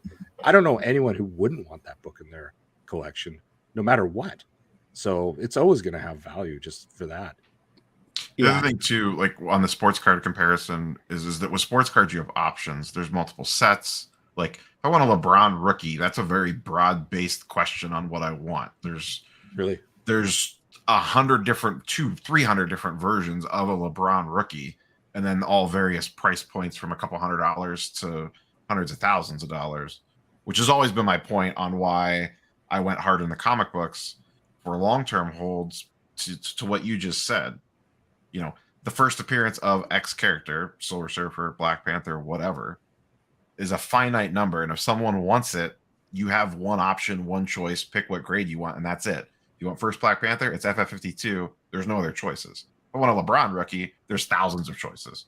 Wow. That must get confusing. That all sounds awful. There's like there's thousands of choices, but really, like it really narrows down. Like the cream rises to a top. There's like certain, you know, there's a tier list essentially on, you know, Topps Chrome is like the preferred, and then, you know, super high end of like, you know, RPAs and stuff like that. But the ultra modern is even more confusing because they make variant comic covers look like tiddlywinks compared to the amount of parallel versions they print of the same card in current modern day products of them basically printing things into the ground and milking it for all that they can. Albert's got a good question. It seems like everyone in here makes such great buying decisions. Hasn't anybody screwed the pooch or bought Eternals or something? Never. I mean, I did never that you'll hear me talk about. Me too. I mean, I know, Chris, you said like you built your collection off of Eternals. I made like 40K off Eternals. Yeah, I mean, so what? That's where a lot of people think. You know, it's like everybody, like it's where you.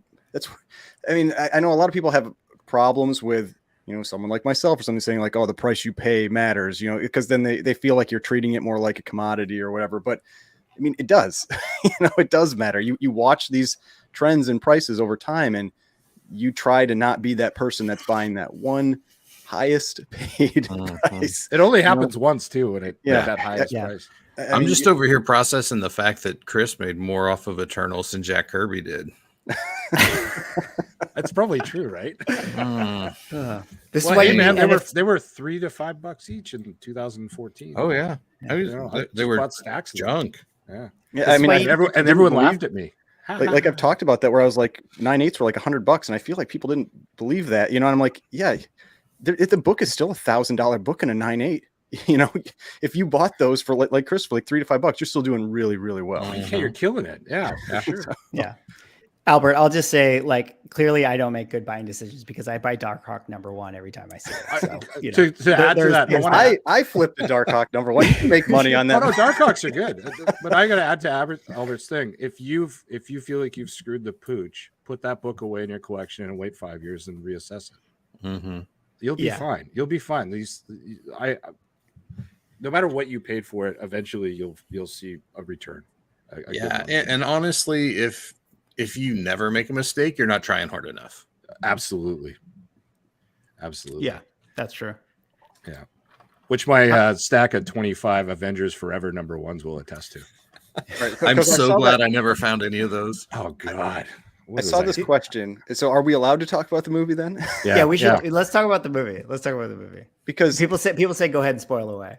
Because for me, I thought it was really interesting that world clearly has Iron Man, or they did have Iron Man, and they didn't show him, and because it seems like in that universe they didn't have to do the snap to fix everything. Yeah, and so because they had the Ultron robots and everything, and so like he's there. It's just we didn't get to see him, or he's, for whatever reason, he's not part of the Illuminati or something else, but. He's the only one that's left alive, maybe. I would, to that point, like, a lot of people were talking about like the Tom Cruise Iron Man and stuff. Like, I think it's still possible that we end up seeing it at some point. Like, because all the other stuff was spot on. Like everything was right. Mm-hmm. There was just talk the other day. I forget it was the writer, the director, or something. One of them came out and said that they tried, but he was filming Mission Impossible, the 2 Mission Impossible movies back to back. That's been the story of like the last 25 years. What's Tom doing? Oh, he's shooting a Mission Impossible movie. He's got to pay those bills. Yeah. I think that there's like, here's what I think. I think any person who has ever played a superhero ever at some point will show up. Like when we get Secret Wars, like Jennifer Garner will show up as Elektra. Ben Affleck will show up as Daredevil. Hugh Jackman will show up as Wolverine. I think every single cameo will eventually happen. I'm waiting for Linda Carter to show up. I'd be into that. She will. Very, very touching lady. Yeah. Like, I think it's one of those things where it's like they just want to make it happen, and it works for the story for what's going on with the multiverse right now and the fan service. Like they need to nostalgia bait and fan service to get the draws in the theaters too. So like eventually when they do like the Secret Wars thing, the only problem is like you have to give people like Tom Cruise like something satisfying to do, like because man, also financially. I mean, I'm a fan of John Krasinski at all, but like I think they just did him so dirty in that movie. Oh yeah, in my opinion. Yeah. My wife was like, we so can excited. take care of this, and I'd spoiled the movie, so I knew what was going to happen. She was so hyped up. I'm like, don't get used to it. Yeah, I just like it's interesting to be like I don't know. I was not so high on the movie. I mean, like everything. I'm all in on this stuff anyway, so it's still fun to watch. But like, yeah, I'd give it like a 6 out of 10. Like that would be my rating of the movie. But like that scene is just so weird to me that they just annihilated that team. And maybe it's something that they have to do because if we're gonna get a Secret Wars, like we have to kind of get used to seeing like evil Iron Mans and stuff and just having them kill, and we just have to like root for our heroes as opposed to I think they should have brought all the Fox universe people into it and they killed them all immediately. And that would have been the adjustment into the MCU to introduce them. See, that's I liked Doctor Strange. I gave it in our little group chat. I gave it I think an 8 to an 8.5 out of 10. And for me, it was my favorite Marvel thing I've seen since probably like Loki. But favorite movie I've seen since the last Avengers movie. Wow. I agree with that. But you liked it more than Spider-Man. I hated Spider-Man. Oh, really? Wow. Chris here we go. I didn't watch it until last weekend, and I've watched it, and I was like, I hate this movie. It's controversial take right here. Why do you hate it? Wow. Well, let me go back to my chat I had with Chris. I had like stuff like pasted in about. It was amazing. Like, this is what's wrong. This is what I'm like. They It spent the sounds whole like a movie to just do what he manifesto. said he was going to do at the beginning. Yeah, you clarified the whole movie. You should have just it was I pretty hated funny. that movie. I hated it so much. So I'll probably lose some subs for that one, but I didn't like it. I didn't like it at all. It's not a perfect movie, but I thought that they did what they had to juggle. They did it so well. Well, like having to It was capture all the fun. villains and then clearly not needing to actually capture them. It's all dumb. Mhm. Like it just because like he was able to send Venom, Venom Wait, back. He but wasn't there's there. so many plot holes It's in that same Doctor Ugh. Strange. Like there's so many things that's like, wait, that doesn't make sense. Why would they do that? Why would they do that? Like I hate I it didn't so need the much. movie to be good. They were injecting me with so much like nostalgia and just feel goods. Yeah. I didn't give a crap. Like I was just having a blast. You know, as Swaggle attests to this as filmmakers ourselves, it's amazing logics even in movies. It's hard enough just to create emotional development. that's true. Like to actually satisfy the logic in a movie is it's nearly impossible, especially Yeah. in these movies. Yeah, So- the corporate machine that the filmmakers have to navigate. When I think about like how they do Brutal. this, it's like there's a reason why like Chloe Zhao can win an Academy Award for Best Director and take Eternals on and kind of really miss. Like it's Like really hard. not easy to make It's these movies. shocking how bad Eternals was, given like the amount of time they had and like the how many eyes were probably on that, and then it turned like that It was was horrible. that was the worst Marvel movie of the modern, since Iron Man. I in my- took a in my lot of mind. flack just like in kind of my local community. We've got like a Facebook group and a bunch of us nerd out about stuff. But it seemed like from the moment they released the first trailer, the first glimpse, it's like it was just a massive casting flex. There was never any heart or soul to it. It was just like, hey, look, we got half the cast of Game of Thrones and Angelina Jolie, We're gonna do Marvel. nothing with them. Yeah, exactly. We're just gonna walk you through history and how they let thousands and thousands of humans die. And I also challenge anyone here to remember anyone who was a bad guy in that movie. yeah, the Like, I deviants can't even were think about like they what had no looked like. names. Yeah. Yeah, I mean, I Marvel's think- had a villain problem in a lot of their movies. yeah. true. I think the villain. I think like it's so the way that they try to like humanize all the villains. Like this is why I hated Shang-Chi. I thought Shang-Chi was terrible. Like that's my controversial take. But like people like loved how they did the Mandarin, but I was like, no, this is such a problem. Like because it's like it's not really a villain. Like because he's they're sympathizing with him so much, and it's like I can't see Shang-Chi now rise Mhm. against this because he's just kind of mad at his dad, and I'm just not like it's not enough for me. And I feel like there's too much hedging with what they're trying to do with the villains, and it's like you have to do the thing where it's like you can give them logic behind like what they want to do, but like as filmmakers, like it's clear that the filmmakers feel that Thanos is wrong, right? Like there's logic to what he's trying to do, but like they take a stance that like no, Thanos is a villain and he's wrong for his stance. And I feel like it's not so clear with some of the other villains that they've been doing, and I think that's a problem. Because it's like yeah, the deviants, like we can feel bad for them, but like they have to be wrong. You have to like decide that they're actually wrong or evil. Like, was there any other villain that was done as like anywhere even close to as well as Thanos? Like, I mean, he's the one like you're like, because like all of most of them, they're pretty forgettable. Mhm. Sadly, I was just sitting here thinking, I feel like Aldrich Killian is one of the better villains, and I hate Iron Man 3, but at least he is what he is. Like he was just a dude who is out to take over the world. I just want money. I just want to be in charge of everything. That's what I am. I mean, Zemo's probably on the top tier list of villains. Yeah. He's fucking Uh, great. Yeah, I mean, Civil Loki, War yeah. Zemo was so good. Yeah, Yeah. yeah. I mean, Absolutely. Loki was really good. I mean, for his limited run, and I actually, I mean, Wanda was a really good villain in Doctor Strange. Yeah. She was Agreed. a good villain in this. But I think that goes back to, and same thing with Loki.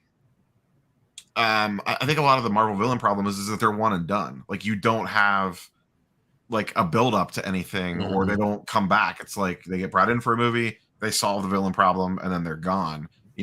We had Loki as a villain in multiple different movies. We had Thanos, a whole thing.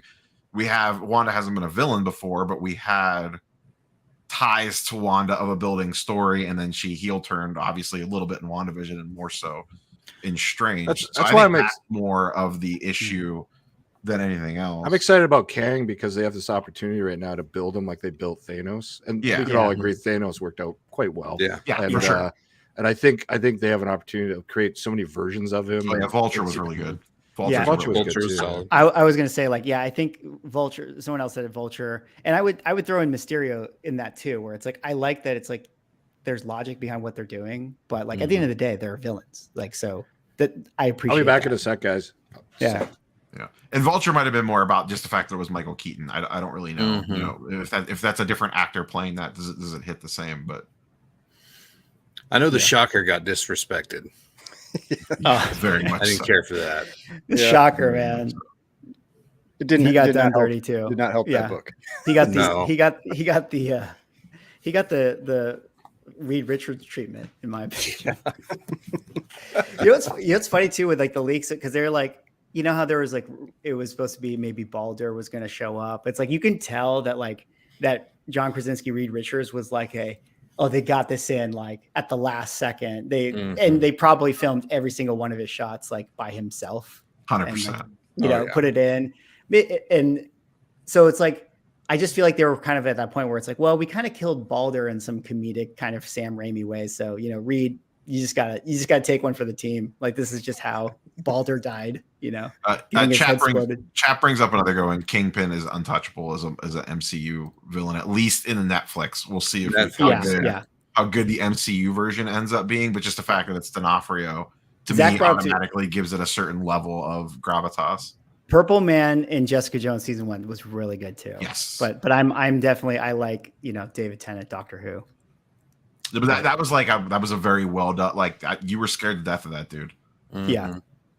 He has some of the best crazy eyes in the industry. Yes. Let's see what else here. All this comic talk, I had to get some vodka. Ooh. Well, great villains, guys. Oh yeah. Is he a villain though?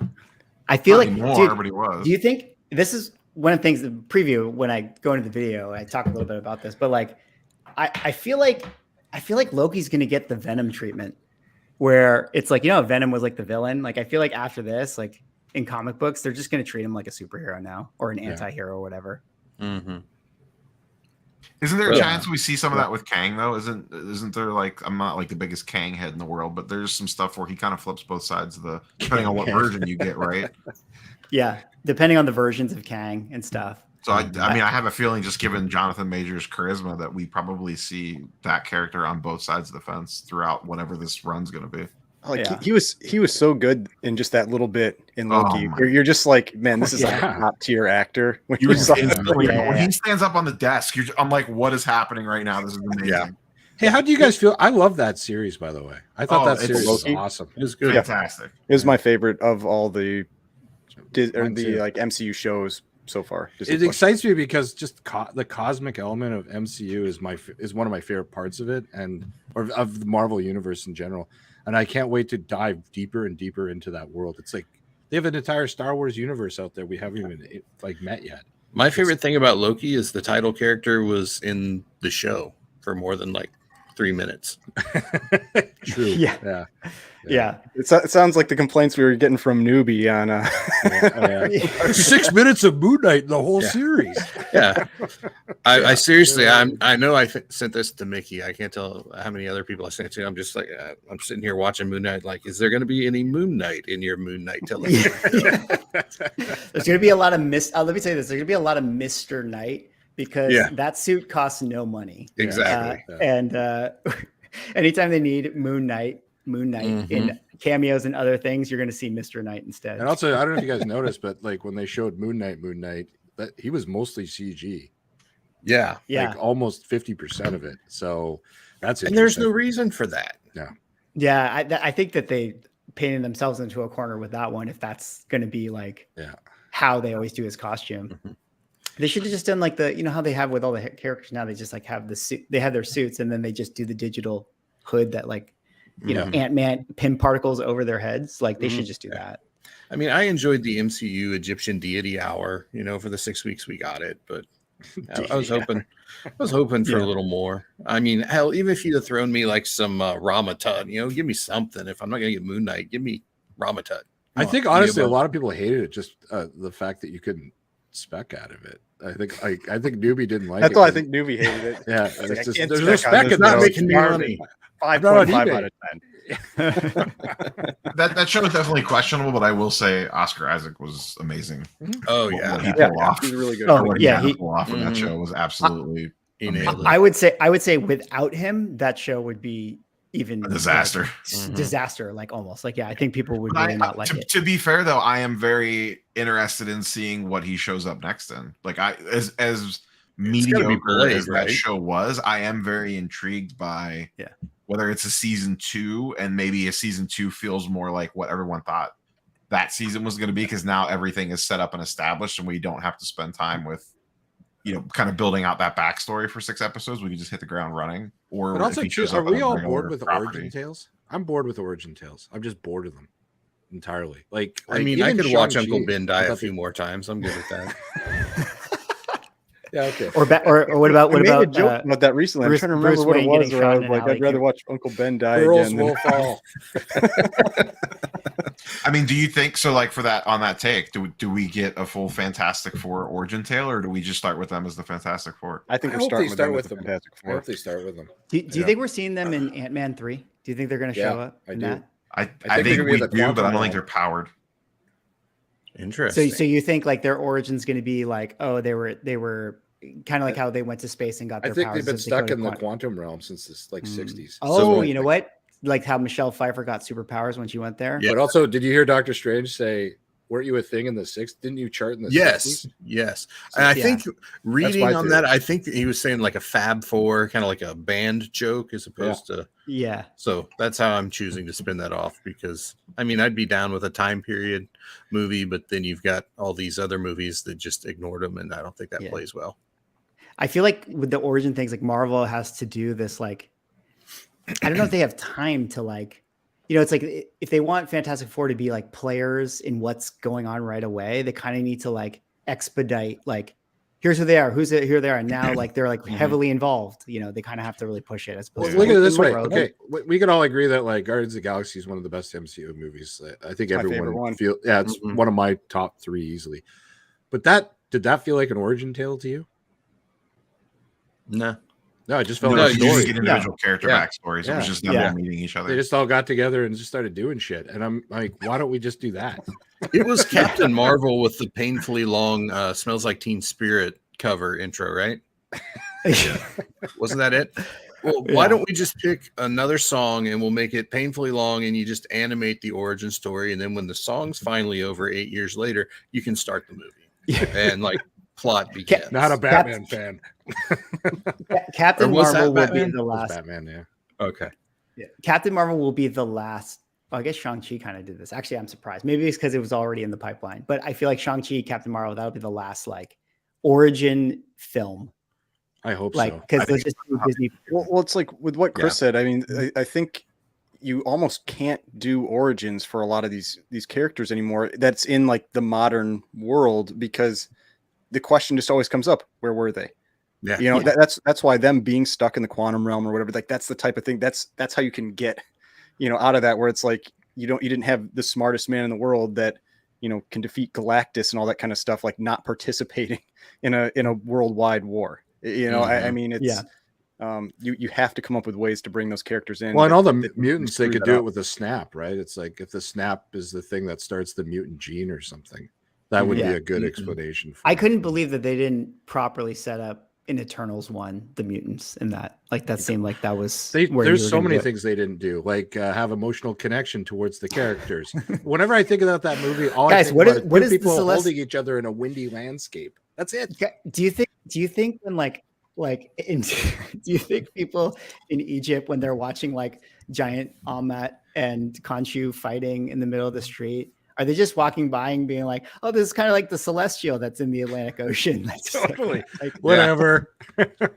like So- do the people like I'm so confused. Like are people in the Marvel Cinematic Universe, like are they talking about, like they've got to what's be his name? numb to this stuff now. They're just Yeah. somebody will Yeah. clean this mess It's like up. 9/11 every day. Like, Yeah. like remember when Erisham just like showed his face over the day sky like just the other week? Like, are people tripping out over that, or like The size does of a nobody moon. care? Yeah. Mhm. Yeah, I'd be shitting bricks. But Rob Phoenix said that about Winter Soldier is one of the other ones that's near the top of my list. That movie Mhm. was awesome. Yeah. Yeah. Awesome. They nailed it. Hey, that Winter Soldier book is pretty undervalued right now. Yeah, It's it's come down crap. a lot. I think lot of those Joaquin cat Phoenix books. first appearance is a very undervalued book right now. Because It never really caught fire. I mean, it had Yeah. a little bit of a bump, but it never really. That's true. Yeah. he's the Falcon. Like he's gonna be the Falcon. Yeah. Eternals is great for him. Some. Yeah. Oh man. Yeah. Oh. You know what's like sad is like everything that was cool about Eternals was just what was inherently cool about it, right? Because you're just like, oh, cool, like Celestials seem interesting, like space is going to be cool, like this. Yeah. Oh, where's this going? And so that's what made And the movie design of cool. it, the Kirby design, as crazy as it sounds, they should have leaned heavily into it, in my opinion. Like it could have been super fun, but nope, we're not going to do that. I also get the sense like, do you feel like Eternals with like what they were doing with the VFX and even like how they had the fight scene with like Khonshu and Almont? I'm just like, is this them just like trying out what they're going to do before we get Galactus? They're like, let's test how some of these VFX are going to look. That felt like Test Galactus. I mean, I think that's what that really did feel like. The Galactus must be like 15 years away.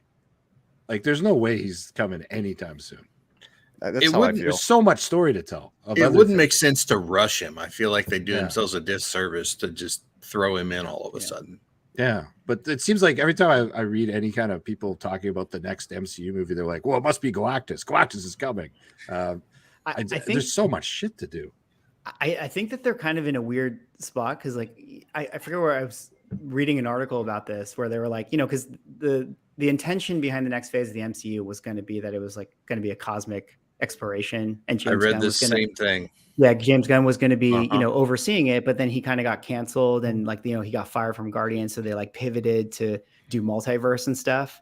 So like, because multiverse is bigger than cosmic, so like how do you do Secret Wars and like do the stakes of Kang and all this, you know, whatever, God, Emperor, Doom, or whatever you do, and then you bring in Galactus or Celestials, and it's like, well, I mean, there's infinite Galactuses in the multiverse. Like the stake, they have like kind of this weird issue. I feel like where they might have bit off more than they can chew, is what you're saying. Kind of, yeah. Yeah. Or they might have to like table what's happening with the multiverse and have it be like the 10-year plan and like or 25 even. Like it could be that big. I don't know. I don't know what they're going to do because like, you know, all the plot with like Celestials and like, okay, well, when are we going to get Star Fox or what is it? Who's the Harry Styles. Yeah, Harry Styles back. Like what's that plot thread? You know, I just want Starjammers. Me too. There you go.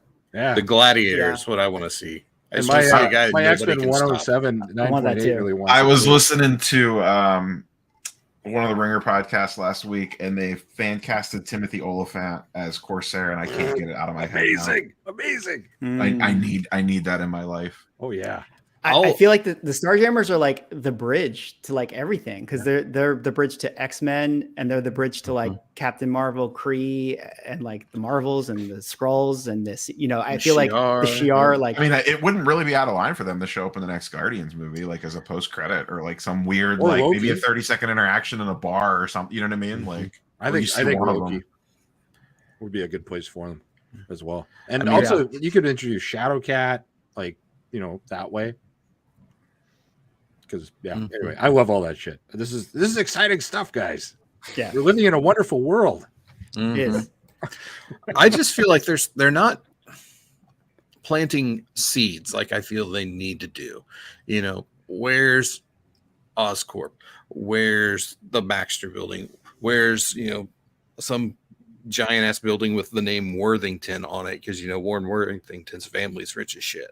You know, right? Where are all these little nuggets they should be dropping in, just to prepare us for all this stuff? And that's not things that's hard to do. I mean, Christ, they tag 3 or 4 buildings in Spider-Man with Ditko's name.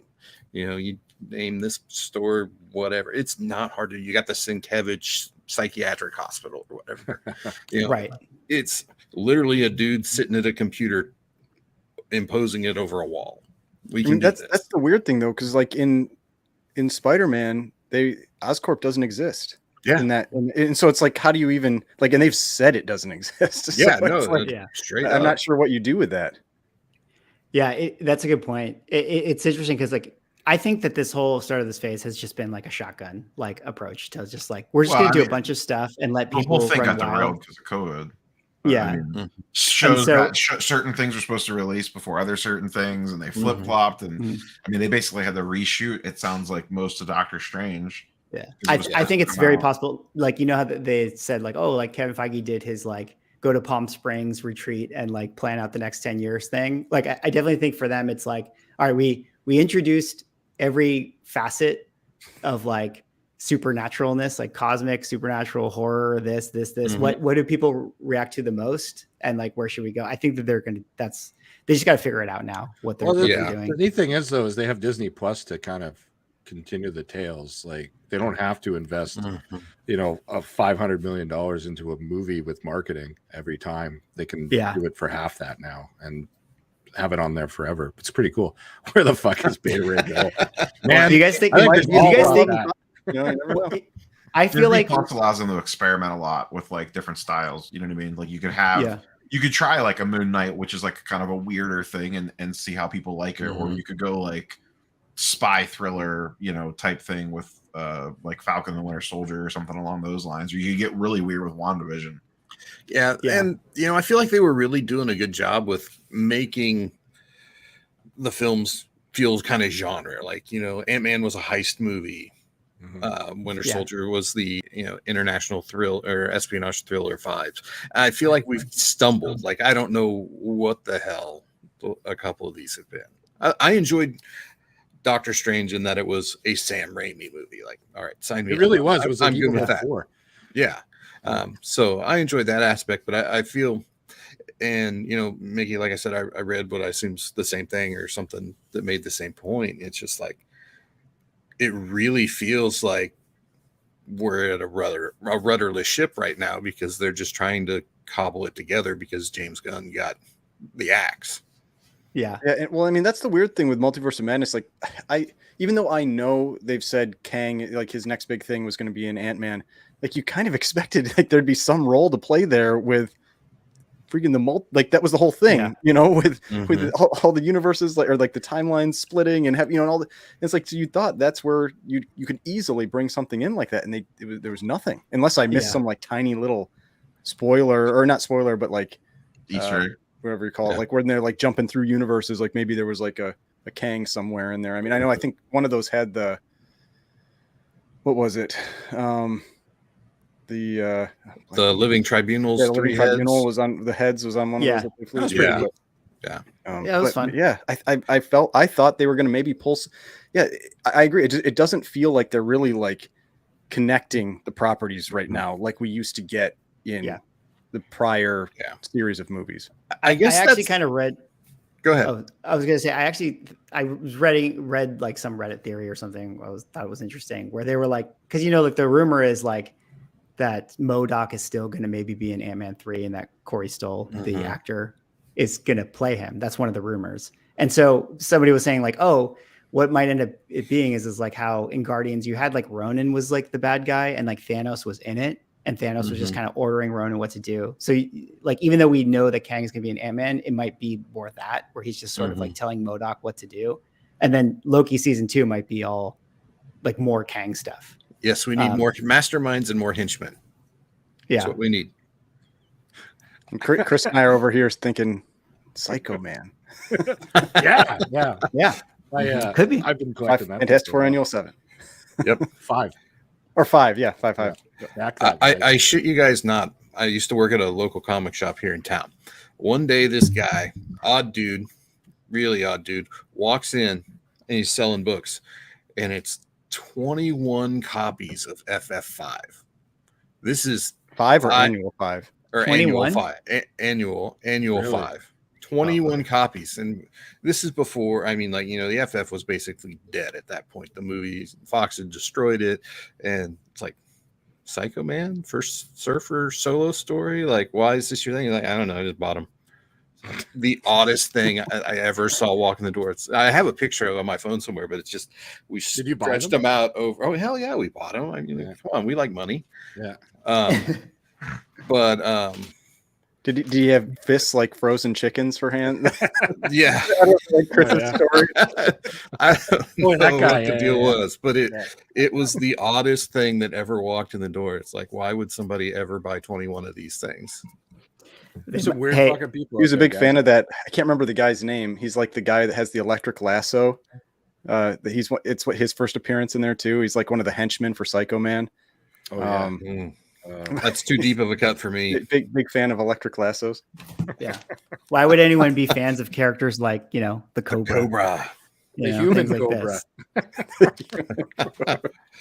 What about, there's like, I remember there's one, I think it's like Hulk 140, and it's like the tax collector is the name of like. Now that's somebody to be afraid of. Right? It really is, actually. Yeah. It was probably when Marvel was like in trouble financially. Let's make this guy a villain. Yeah. Didn't they just bring him back in January with the new 1099 changes? Yeah, completely. Yeah. Oh man. I love that we can do, like, you know, it's still like, this is like sports. It's like I could talk about this shit all night. Like, it's ridiculous. You know, there's so many facets to this hobby. I quite enjoy it. So yeah. Anyway, I'm enjoying this a lot. No, it's definitely fun. It's definitely fun that you know gives some energy in the market. You know, because Rob, you know, like from the sports card thing, like you always had a season to like get people to rally around something. Whereas like in comics, it's like now there is that, you know, where it's like actually manufacturing demand in pulp culture for various things, which is definitely a lot of fun. What's the next thing to come out? Is it Miss Marvel? Thor, and then She-Hulk, I think. Well, Miss Marvel. Or Miss Marvel. Oh yeah, Miss Marvel. Yeah, Miss Marvel's like in a like week? month. Something or I think Miss Marvel actually overlaps with Obi-Wan. Oh, really? So, Yes. So it's that close. Yeah. Obi-Wan first, but I think Miss Marvel starts before Obi-Wan finishes. Have you guys spec'd on it at all? on Miss Marvel? I bought what's the one with the cover where she's sitting on the lamppost? I picked up one of those at a decent price. But I'm not going very hard on that one. Just I don't know. I haven't It's done too anything. new for me for the most part. I'm going to use the Ryan defense. I bought a collection about a month ago, and it had 3 copies of her first appearance in it. But they're all CGC. It was a lucky thing. It was like I wouldn't have otherwise done it, but it was. So I guess I am specking on it.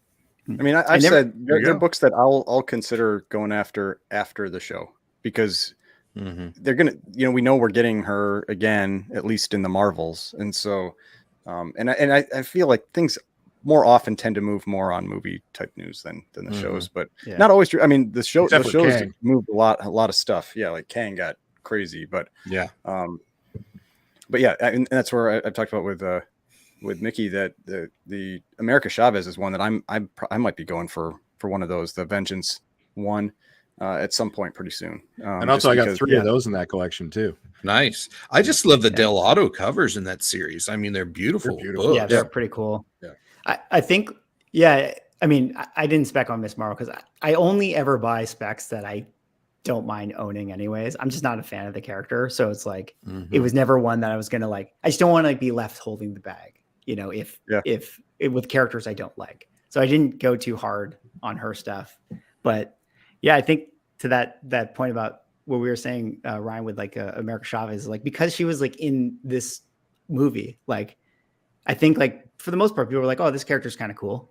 You know, so I love I think that effects for it. I thought they were awesome. I thought the but portal was awesome. I think her book will hold value. Like Ms. Marvel, we have to see. I mean, low expectations going into that show, though. I mean, let me throw this out here. Tell me if I'm crazy. A week later, after watching Multiverse of Madness, I feel like the only reason that movie existed was to get America Chavez over. Am I off base on that? But I just feel like, because in my mind, Multiverse of Madness was going to be this massive thing that was just plugged into everything. And it was so disconnected from everything other than WandaVision. I felt like it was just a vehicle to get her into the MCU. I mean, it definitely was that. It feels like, I don't know is she going to be like this MacGuffin that is necessary for like Secret Wars and all this stuff, because she has like the one power that everybody needs, you know? Yeah. Maybe if that's the plan, then yeah, it definitely was like, all right, we need this character to work. Yeah. The original director left the project before Raimi came on, Scott Derrickson, and for some reason he didn't want to work with Marvel's story plan, like because he wanted to make it more of a horror movie, and that was the initial plan. But he said that last time, and we didn't get much horror in Doctor Strange. I don't disagree with that statement. Yeah, I agree. Yeah, I don't. There's a limit. It's gonna be weird with these upcoming movies though, because I feel like a lot of them have been where like the directors are like, this story's crazy, we don't know if it's gonna work. Like we've heard that with Black Panther, we've heard that with Thor: Love and Thunder, with Multiverse of Madness, and it's just like, I don't know, like what are we gonna get with some of these movies? I think She-Hulk's the most interesting one going, because it feels like it's gonna be like the style they're going for is like Ally McBeal, where the lead character talks to the camera and there's like dancing babies and shit. It's supposed to be pretty wonky, and I'm quite excited about it. So I don't know. We haven't really seen anything. So. I wanted more like a Law and Order, like Sam Waterston's going to walk in, you get the donks, and like a little bit of superhero shit in the middle. Yeah, the kids are going to love that. Is there like a 98% chance we see Matt Murdock in that show? I think it's. I think so. I think so. 98.9. I think it would be Foggy Nelson, something like that. I think all that's on the table. Yeah. I'm excited about Daredevil. Like, I know Brian is too. Yeah. He loves Daredevil villains. Me? I'm just kidding. There's some Leapfrog, great ones dude. Leapfrog. What's Let me say this: I like Matador. I like B tier villains, but even Daredevil's B tier villains are pretty whack in my opinion. Yeah. Oh, God, so imagine bad. if they have if they like put Matador on screen. I will say though, if 2 years ago you were buying Daredevils, you've made a killing. Oh Like, yeah. I bought a bunch of the early issues just because I think they're cool and they're cheap. And like issue 3 is like gone up by 4 times in the last year. Yeah. And all of those, because Absolutely. everyone's turning their attention to Daredevil because they can afford them. I piss a lot of people off, but people don't realize how trash Daredevil is. Oh yeah. Like you've got a handful of issues that Wally Wood did, because basically Wally Wood saved it. It would have been canceled as bad as it was straight out of the gate. Wally Wood came in, got it to gimp along to where at least it was going to continue on, and it was crap until Miller picked it up. And people don't like to hear that, but it's true. That's true. I mean, you're true. right. But yeah, the Wood cover, like the Stilt Man cover, like no, I love that cover. All jokes aside, dude, Fantastic. it's actually an amazing cover. Yeah, it is. It's so good. Yeah, Ryan loves that cover.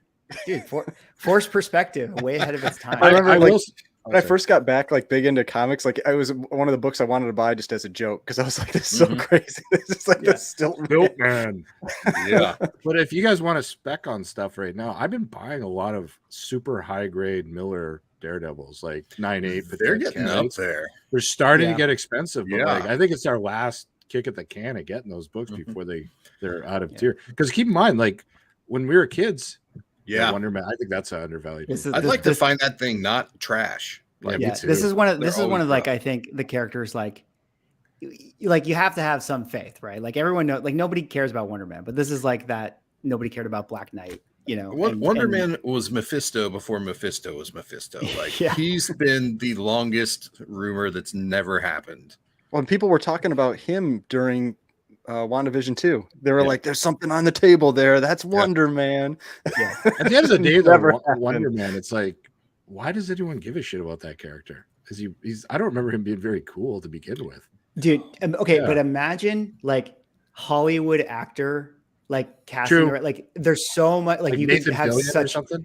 Yeah, like you could have such a fun like how that exists within context to the MCU. If you have like this dude who's like an actor who is also super like there's a lot of like they can do a lot of great stuff with that. I mean, like say that if I was going to spec on it, I get his first issue from the 80s.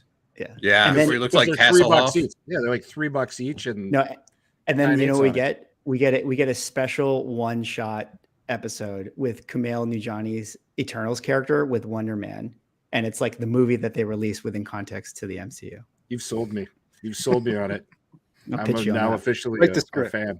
I'm not Yeah. seeing it, but I believe in you. I'm in. Let's do it. I'm in. No, Let me. see Can I it. just say, if Darkhawk ever shows up, do you know how many videos I'm going to be making about I How told many you so, copies do you guys? have of Darkhawk #1? That's the question. I have a I few. will not disclose. I have a got a few. Full couple. short box. You know what character though? That talk about Hawks. I think Nighthawk's a character that's super cool that people are sleeping on. Like Supreme Power 4. The Very 90s. Avengers 69. I love that character. Marvel Batman. No, yeah, exactly. No one gives a shit about him. They're cheap. Yeah. Get them. Just saying. Yeah. Buy early. Buy early, buy often. Yes. But then you also have like tons of long boxes everywhere. So that's a I problem. see somebody saying Darkwing Duck. I mean, that's I dig that. That Darkwing Duck's back. Yeah. Darkwing Duck. I don't But know. that's do you worth think- quite a bit, isn't it? The first issue is like, it's not a cheap It's a book. pricey book in a Yeah. 9.8. It is, yeah. Yep. I mean, because it's a nostalgia play. Like I loved that cartoon when I was a Oh, kid. me too. I could probably still sing that theme song. Let's go. I got the high harmony. Let's do it. on here. Here's 3 interesting ones. We don't want to get a Deathlock, copyright strike. Death's Head, and Night Thrasher. I think Death's Head's a cool one, but Yeah. it's because I Yeah. have a first issue or first appearance. For the Is that UK. that's that Death- big magazine, like the Yeah. one from like England? Transformers or something? 113. Yeah, Yeah. it's But hard then to there's get. like Death's Head 2 is the one that was supposedly going to show up somewhere and never did. There's a Death's Head James Gunn version of the character in the MCU that would instantly become everyone's favorite character. In a second. Yeah. Yeah, he'd be huge. So yeah, I love that stuff. But I, it's funny. Deathlock is another character that I think like Yeah. that I still think that. I mean, we got Tales Deathlock 25. in Astonishing that, Tales 25, the first Perez art. Like that's Yeah. that's So what's shout so out George undervalued. Perez. In the Totally Shield right. show, right? Yeah, he Oh, was we in the got the first season Deathlock. of Shield, or first Yeah. or second season. Does that It's like the count? closest thing to an actual powered superhero the show had, I think. Wasn't it? Yeah. It was pretty early. Yeah, I can't remember what caused me to stop watching that show. It was something with Deathlock. no, but it wasn't too. I mean, it was something with the what's that girl's name? The Quake. Like she drove me nuts. I couldn't Daisy watch her Ridley, on yeah. screen anymore. Yeah. I was like, I'm done with this. She's too whiny and just couldn't stand it. Yeah.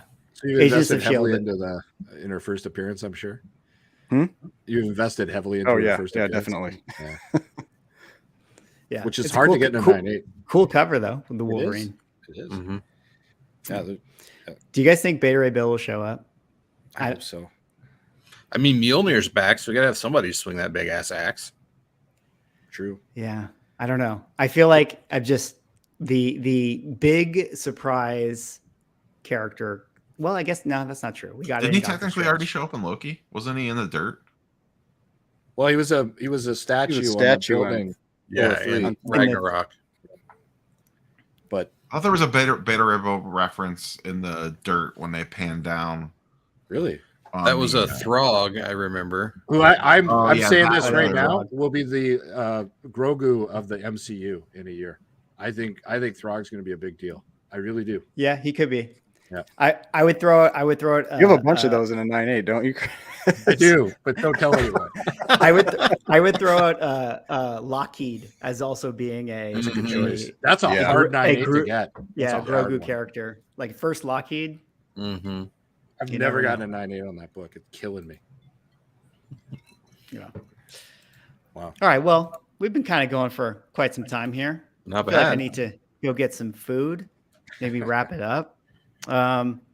Well, we had some special guests in the chat, so why don't I at least throw it around and say, hey, in case you guys aren't following these guys in the chat here, definitely go give them a sub. But let me go around the horn. Chris, thanks so much for hopping on my impromptu stream.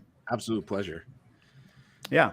Where can everybody find you? Oh, yeah. IG, Vancouver Comic Junkie, also YouTube. I do promise once those 11 boxes from CGC actually get to me and aren't stuck at the border, I will start doing a lot of videos. I promise everyone. So come sub up and And we'll you have some submit fun. so many books.